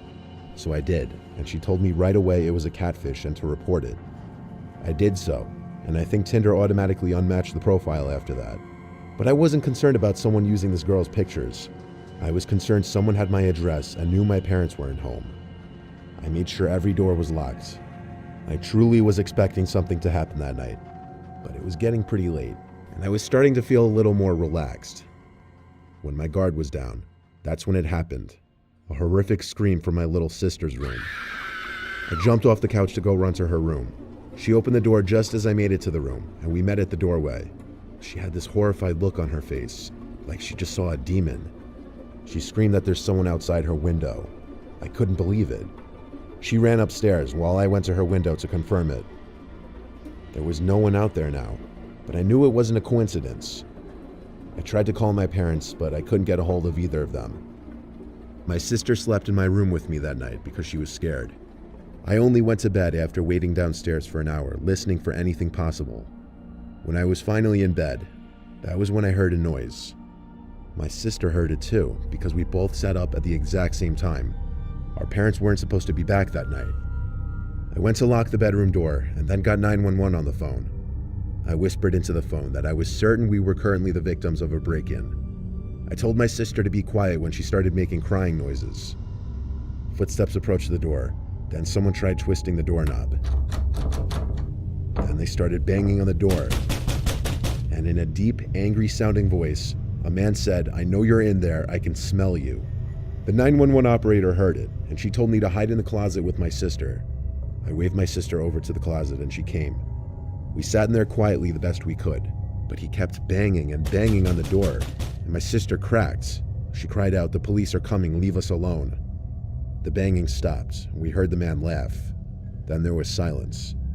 Next thing we knew, the police were outside, and the operator told me to quickly get to the front door if the coast was clear to let the police in. The police then did a thorough investigation of the house, which was clear.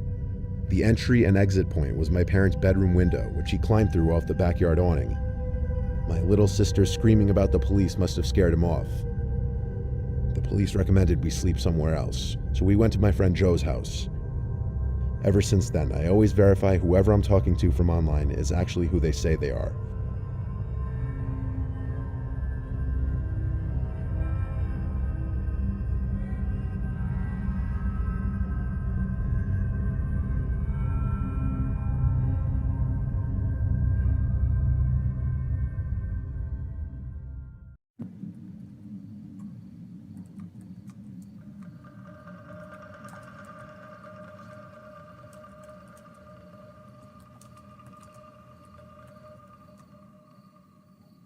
I was on Instagram browsing through my feed. I saw my best friend Alexis posted a picture of herself sitting by the side of her backyard pool with her friend, so I liked it and planned on leaving a comment. I read through all her other comments first, and at the very bottom, A comment left only a minute ago was from a man with the username Jam00235. It said, "You are a very hot little lady." I should mention we're both 16, and when I clicked on this guy's profile, he appeared to be like 40. Most of his pictures were of random landscapes. Some were of varying random objects, like a half-full bottle of beer and some weird stone statue. Most of his pictures had no likes. Some had like 1 or 2 likes at most. He only had 15 followers, yet he followed over 100 people, including Alexis. I texted her about the comment and told her she should remove it and block his account. She promptly replied, "Yeah, I know, it's so creepy." She blocked the account, and I went about liking and commenting on the picture like I originally planned on doing. The next day after school, Alexis and I walked home together since we lived right across the street from each other. On our way home, we noticed a white car driving slowly in the street next to us. It was a little suspect, so Alexis told me to come to her house with her. Whoever was driving that car slowed down when we got to her house, then sped away as soon as we entered. It was the sketchiest thing we'd ever seen, and we almost felt like we were being followed. I stayed over Lexi's house the rest of the day. We worked on our biology project together. Then we just hung out until late at night since we had no school the next day. It was often that I'd spend the whole day at Lexi's house. This was one of those times. We ordered a pizza since Lexi's parents weren't home. That also meant it was just the two of us in the house, so we were being as loud as we wanted. We heard a knock at the front door of the house, just slightly though since we were upstairs in her room. Alexis went downstairs to open the door, but she's a really cautious person, so when I didn't hear her open the front door, I had a feeling she was peeking out the window to make sure it was the pizza guy. I was confused when I heard her quietly rushing back up the stairs into her room. She shut the door and looked at me with her mouth wide open and said there's some creepy guy on her stoop. I didn't believe her. I thought it had to be the pizza guy. I went downstairs with her to check the window.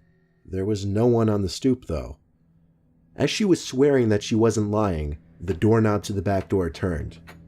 Someone tried pushing the door open, but the lock prevented it. We looked at each other with horrified expressions on our faces and ran back to her room.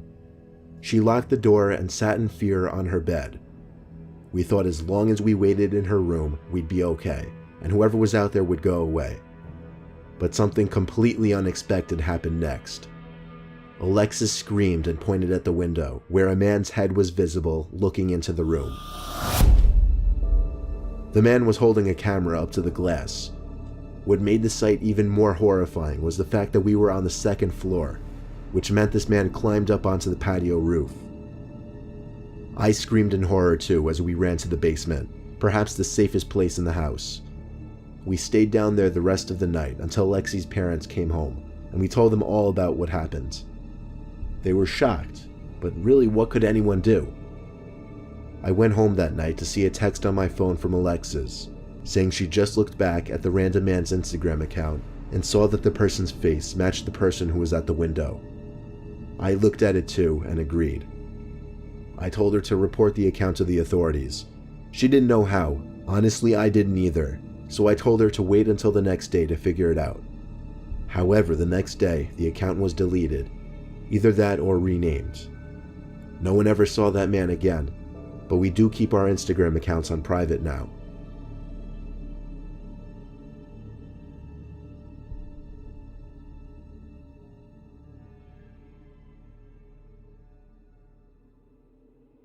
My friends and I have a Snapchat group together, which means when someone sends a picture to the group, everyone gets the picture. There's 5 of us in the group: Marvin, Glenn, Joe, and Jared. One day at school, Jared told me he lost his phone and didn't have Find My iPhone on, which sucked for him, but oh well, what could we really do about it? The rest of us continued about our daily lives. I was at the gas station and saw a funny-looking guy who looked like he didn't know how to use a gas pump, so I thought it would be funny to sneak a quick video of him and send it to the Snap group that I had with my friends. I got home and checked Snapchat and saw the Snap was opened. I checked which of my friends opened it, and was kind of surprised to see Jared's name under the opened list.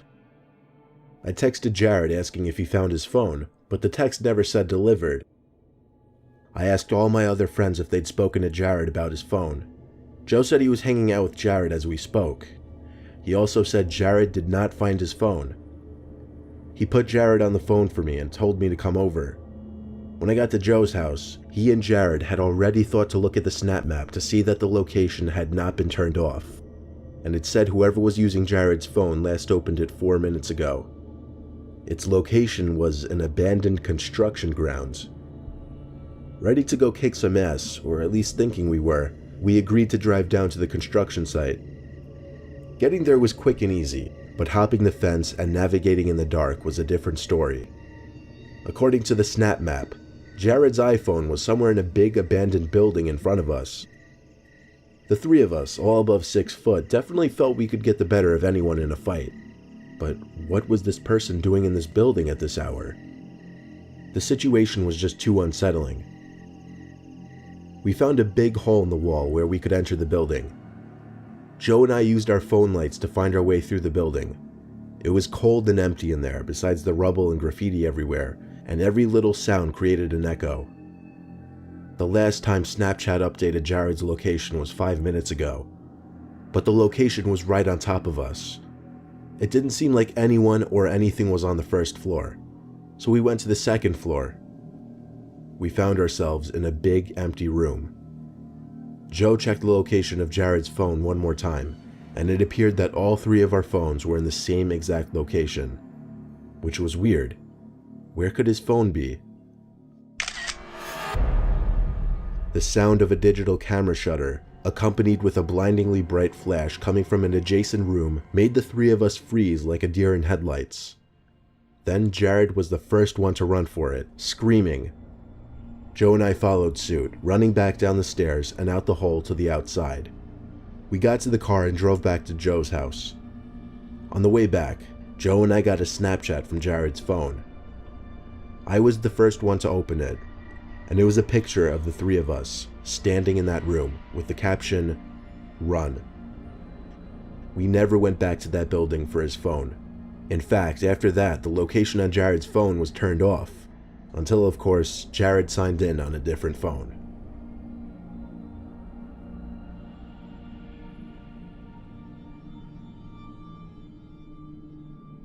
All my friends were telling me to make a Tinder, so I figured why not.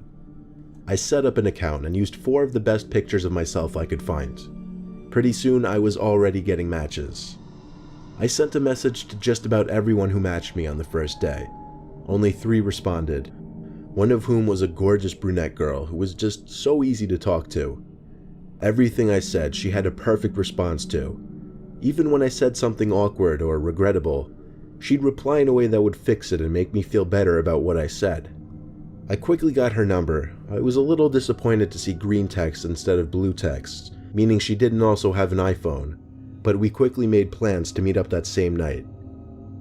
She wanted me to come over to her place to hang out. I was okay with that. It said her house was 20 minutes away on my phone. I left around 9 p.m. and pulled up to the address. Apparently it was a small condominium type building. Honestly, it looked kind of ghetto and sketchy. I texted her to let her know I was there. She replied back quickly saying the outside door was broken, so I'd have to enter the condo from the front door and knock on the door in the hallway. The hallways had a weird, dreary lighting about them, and the doors to the condos looked kind of worn out. It was a tiny place. There were maybe 10 condos in total in the whole building. I came to the door with the number 7 on it, the door she told me to come to, and noticed it was half open. Inside, I could see a dark apartment-like room lit up only by the blue glow of the TV that was on. I knocked on the door, making it open a little more, making the crack between the door and the door hinges slightly bigger, which allowed me to see someone standing behind the door, with their eye pressed up to the crack, looking at me. It appeared they were waiting for me to enter to catch me by surprise and grab me. I figured this out right away, so I pulled the door shut and took the few seconds of time it might buy me to run back out the door I came in and back to my car. I drove home feeling like my heart was punching my chest the whole way back. I deleted my Tinder that same night and never touched the app since.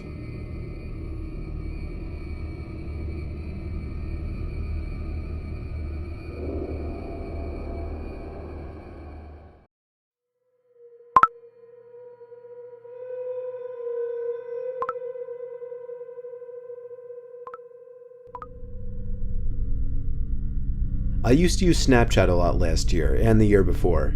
This story takes place during the summer of 2015 when I was 14 years old. I would Snapchat this one friend of mine regularly. We were both on each other's best friends lists. I'll call him Ben for this story. One night, he hadn't snapped me in a while, so I sent him a funny picture. He didn't open it for a while, so I sent another funny photo of myself. Coincidentally, I happened to be in the app when I saw that he finally opened them. Usually he would respond within a minute, but this time he didn't respond at all. I decided to text him instead, saying, "What's up?" I got a red receipt within the minute. No response though. I didn't know what was up with him or if I did something to piss him off, but I wasn't going to beg him to respond to me, so I put my phone down and focused on something else. Eventually, I started having a conversation with one of my other friends through text, and somehow Ben's name came up, and the fact that he had lost his phone. I made sure my friend was absolutely certain that Ben was still missing his phone, and he said yes. I called Ben's house phone number. His dad picked up. I asked to speak with Ben, and Ben himself confirmed he was missing his phone. I told him somebody had his phone because they were opening his Snapchats and reading texts. He freaked out and told me to come over, but I really didn't want to. I told him I'd message them asking to return the phone. I sent a bunch of texts to the person. It said read for every single one of them, but I didn't get a text back. Instead, I eventually received a Snapchat from Ben's phone. I opened it, and it was a picture of a really weird-looking guy with a huge smile on his face. And the caption was, "Coming over." I called Ben once again to make sure he didn't have either of our addresses on his phone. To my dismay, he had both of our addresses on his phone. I received a text from the guy while I was on the phone with Ben, saying, "You're good looking." Ben didn't have Track My iPhone enabled, so he couldn't even try to track this creep. That night, I woke up at some ungodly hour. I'd say 3 a.m. I wasn't sure if something had woken me up or not, but I was somewhat positive that I thought I saw some kind of light just as I woke up. I sat up and rubbed my eyes, and realized it was really, really hot in the room, which was weird considering we had the AC on. As I turned to my window, an unexpected white flash of light filled the room, and I felt a sharp pain in my eyes which had become adjusted to the dark. I struggled to reopen my eyes, but when I could, I saw that my window had been opened, and someone was leaning half of their body into my bedroom with a camera in their hand. I screamed like a little girl in what was undoubtedly the most nightmarish moment of my life. It was a man at my window, and as I pushed myself back up against the wall, curled up in my bed screaming, I could distinguish the man's face to be the same face I'd seen on Ben's Snapchat. He struggled to squeeze himself back out the window, but he did manage to escape before my parents could enter the room. We contacted the police that same night and had them track the phone. They found the man in a house 2 miles away and arrested him. Ben got his phone back and I got peace of mind, knowing the creep would be behind bars.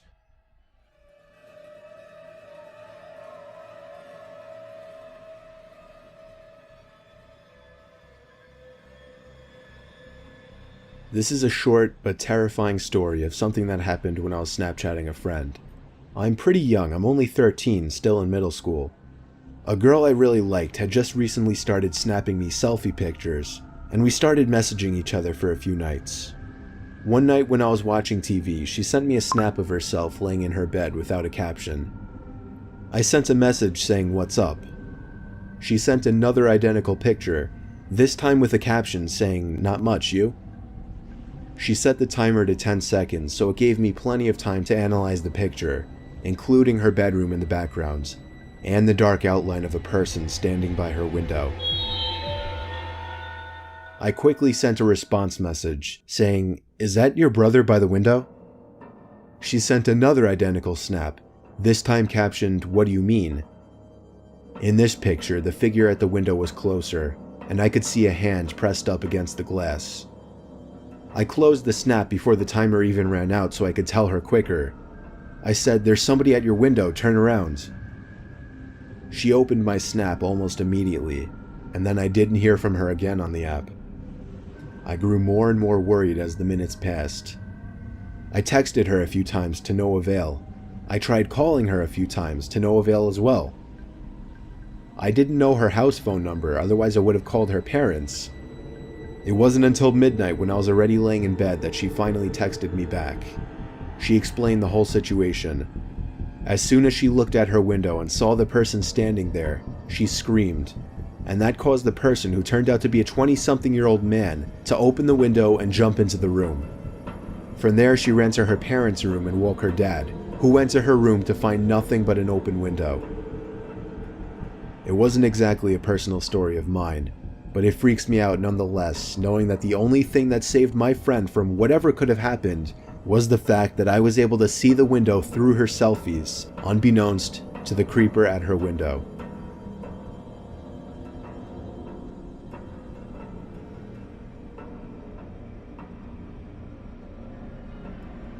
When you think of Snapchat, the last thing you would think of is a horror story, besides maybe private pictures being leaked.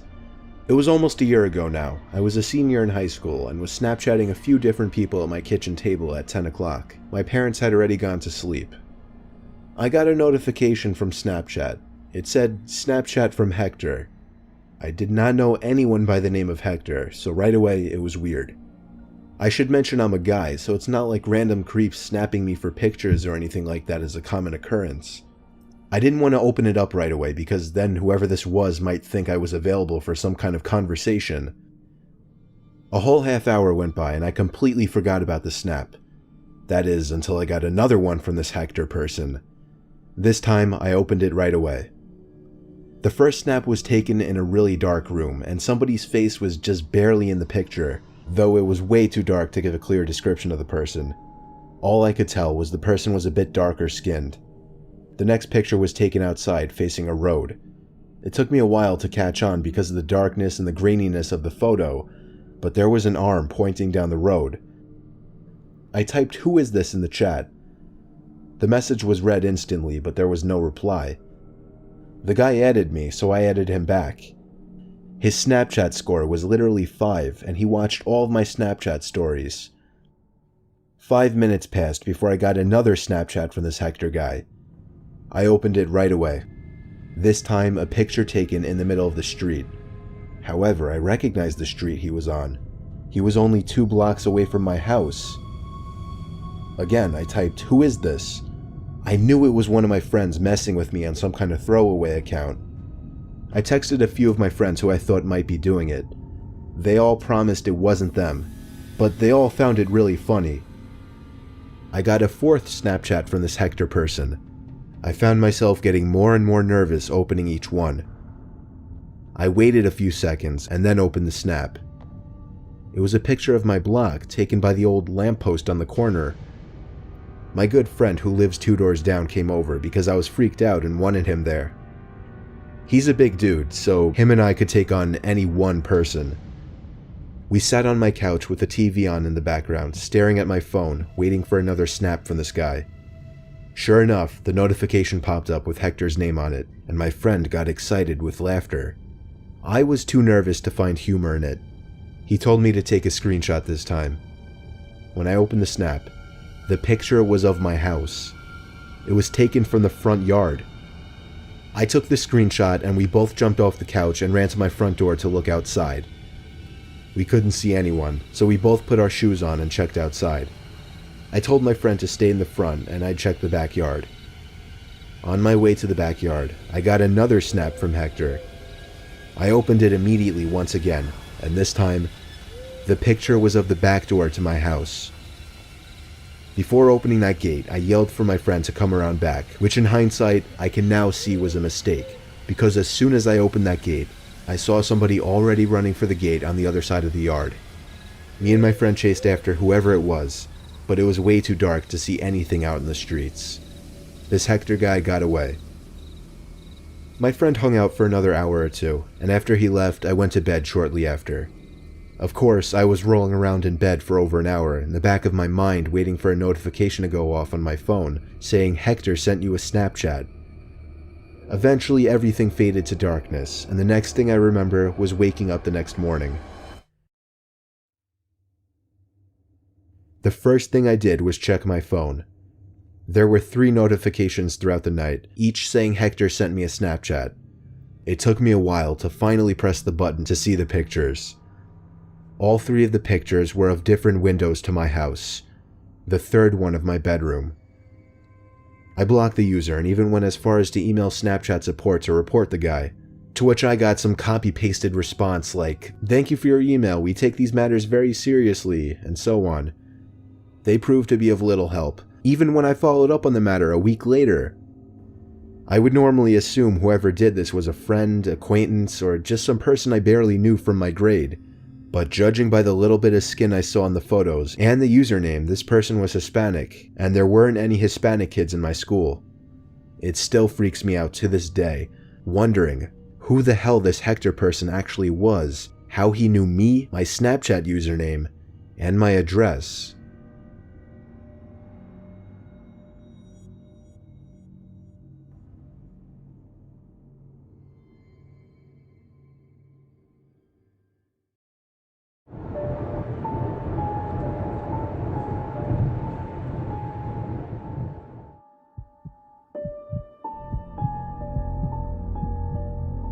For a very brief 2 months, I worked as a delivery driver for the app DoorDash. It was to make some quick money on the side on the weekends. I live in a suburb of Nevada, so deliveries are usually quick and close. Someone made a big order to a local burger joint, and I accepted the delivery. When the food was finished, I loaded it into my car and checked the destination on the app. It was a house across town in a cul-de-sac. I tended to drive quickly over the speed limit to get more deliveries out, aka get more money. When you drive like me though, you're bound to get into some trouble once in a while. And this time, as I was driving up the block towards the cul-de-sac, I saw the sickening glow of the blue and red lights in my rearview mirror. I pulled to the side and got written a ticket for more money than I'd possibly even make that night. It was a horrible feeling that I'd spent my night doing deliveries only to end up losing money. Still, I had to finish this delivery, albeit a bit late now. After the cop got back in his car, I drove right down towards the cul-de-sac. I got to the house, ran towards the front door, and knocked really hard since there was apparently no doorbell. As I waited for the door to open, I looked around this dark cul-de-sac. I say dark because there weren't any streetlights, only the small amount of light that was given off by the 3 total houses sitting on the street. It was a pretty unusual dead end, not a nice looking spot by any means. The house wasn't exactly the prettiest either. The door finally opened, and an average height bald guy opened the door. He had a grayish beard with brown stains in the middle. His body language and way of behaving was immediately weird, screaming drunk or a drug addict. To top it off, his breath was awful as he said "how you doing" in his loud, obnoxious voice. He told me to come in. I told him no, it's okay, as I held out his bag of food, waiting for him to grab it so I could leave. He said, no, come in, I got something for you. I told him, really, it's okay, I need to be on my way. He said something along the lines of not being able to tip me through the app, so he'd have to give me some cash money. Against my better judgment, I entered the house with his food still in my hand. I heard a car pulling up into the cul-de-sac as I stepped inside. As soon as I cleared the door, the man slammed it shut and told me to follow him to the kitchen and to put the food on the table. For some reason, even as uncomfortable as this guy made me, I followed him into his disgusting, messy, smelly kitchen. He went into his basement and told me to wait there in the kitchen. He shut the door and I heard him stomping down his steps. I stood there feeling awkward, but also nervous.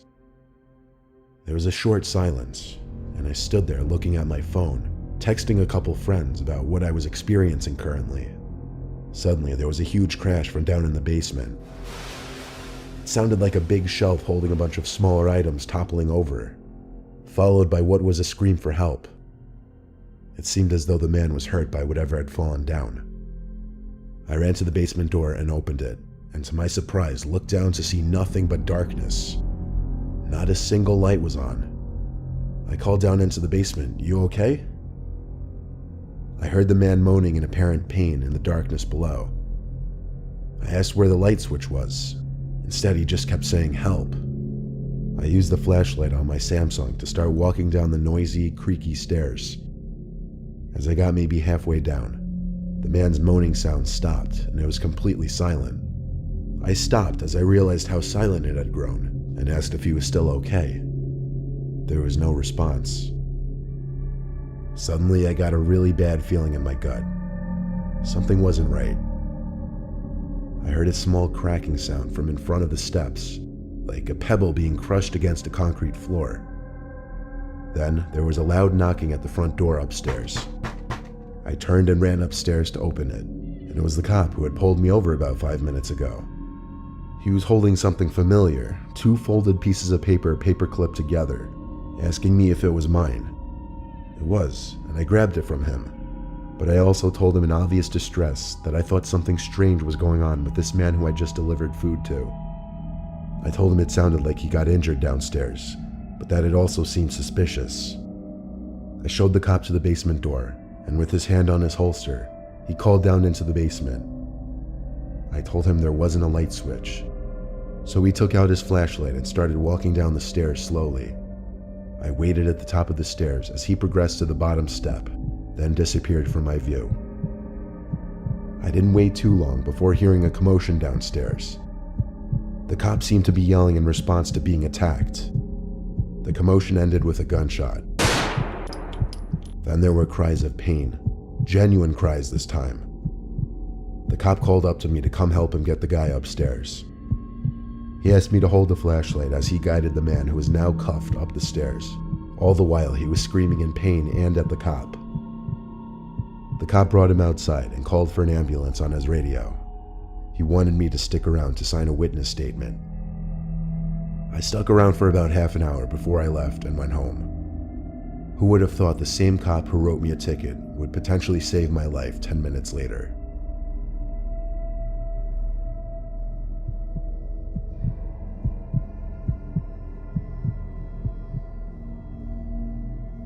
I occasionally do some deliveries for Postmates, usually late at night after work during the week or on weekends. I use my motorcycle as it allows me to get from point A to point B faster. I was delivering some Mexican food to a guy named Ron. It was a 15-minute drive from the burrito place to Ron's address. When I got to the listed address, I brought the food up the long driveway and up to the front door. I rang the bell and an older woman opened the door. I said delivery for Ronnie, but the woman looked confused and said there's no Ronnie here. I apologized and said I had the wrong house. So I went back to my bike and double-checked the app, making sure I was at the right house. And according to the app, I was. The house number was 15, just like listed on the app. I figured it was time to call this Ron guy to figure out if he had made a mistake with the address. I used the call feature on the app, but after one ring, it went to voicemail. So I tried texting instead, and within seconds, he replied back. I told him the address he gave me was wrong, and he swiftly said, yeah, sorry about that.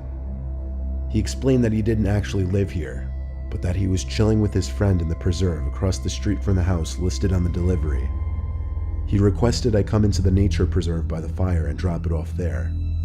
He mentioned he was sorry about this and was planning on leaving a generous tip. One time before, I did have someone request I drop off their food at a park near their house, so at that moment it didn't seem like the strangest thing in the world. It was just a slight inconvenience, but one that he'd apparently make up for with the tip. The preserve was gated, but there happened to be an opening leading into it right across the street from the house. I followed the dirt trail until the light posts ended, and any further I would be walking into complete darkness. I looked around for the light of the fire, and as a matter of fact, I did see a hint of light coming from the woods. I started making my way over into the increasing darkness of the woods, leaving the lit up area.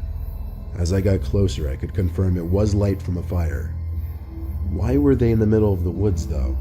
And the question of why they were expecting me to bring it to them out there started to ring in my head.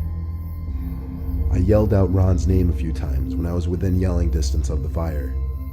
No answer.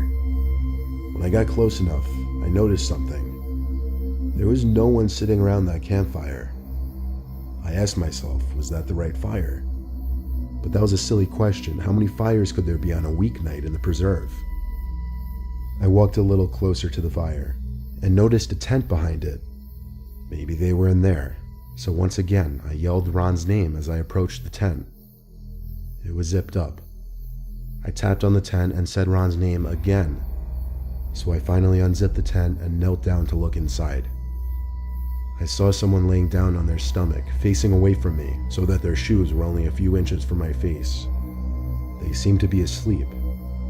This was getting a bit ridiculous, so I just marked the order as delivered and turned ready to walk away. I didn't even make it a single step before noticing someone standing about 20 feet from me, between two big trees. He called out, "Are you alone?" "No," I said. "My friend is just over there." The guy asked, "Why aren't you alone?" I said I do my deliveries with a partner. He asked, "Where's my food?" I was about to tell him I was in the tent, when I felt two hands grab both my legs and tried pulling me down. I looked down and saw the arms reaching out from the tent. Ron, presumably the guy who I was just talking to, started charging at me. With only maybe 5 seconds to act, I did manage to escape the grasp of the two hands and run past Ron, if that was even his real name. I don't think he chased me after I left the vicinity of the fire. I found my way back to the bike easily, and I drove off without taking a second to look back. I contacted Postmates customer service about it. They told me I should escalate it to the police, as there was nothing they could do. By the time they even responded with that, I didn't even feel up to going through with a police report. I just figured I'd let it go. I got lucky and I was unharmed. Still, it taught me one thing. If your instinct tells you to turn and walk away, do it.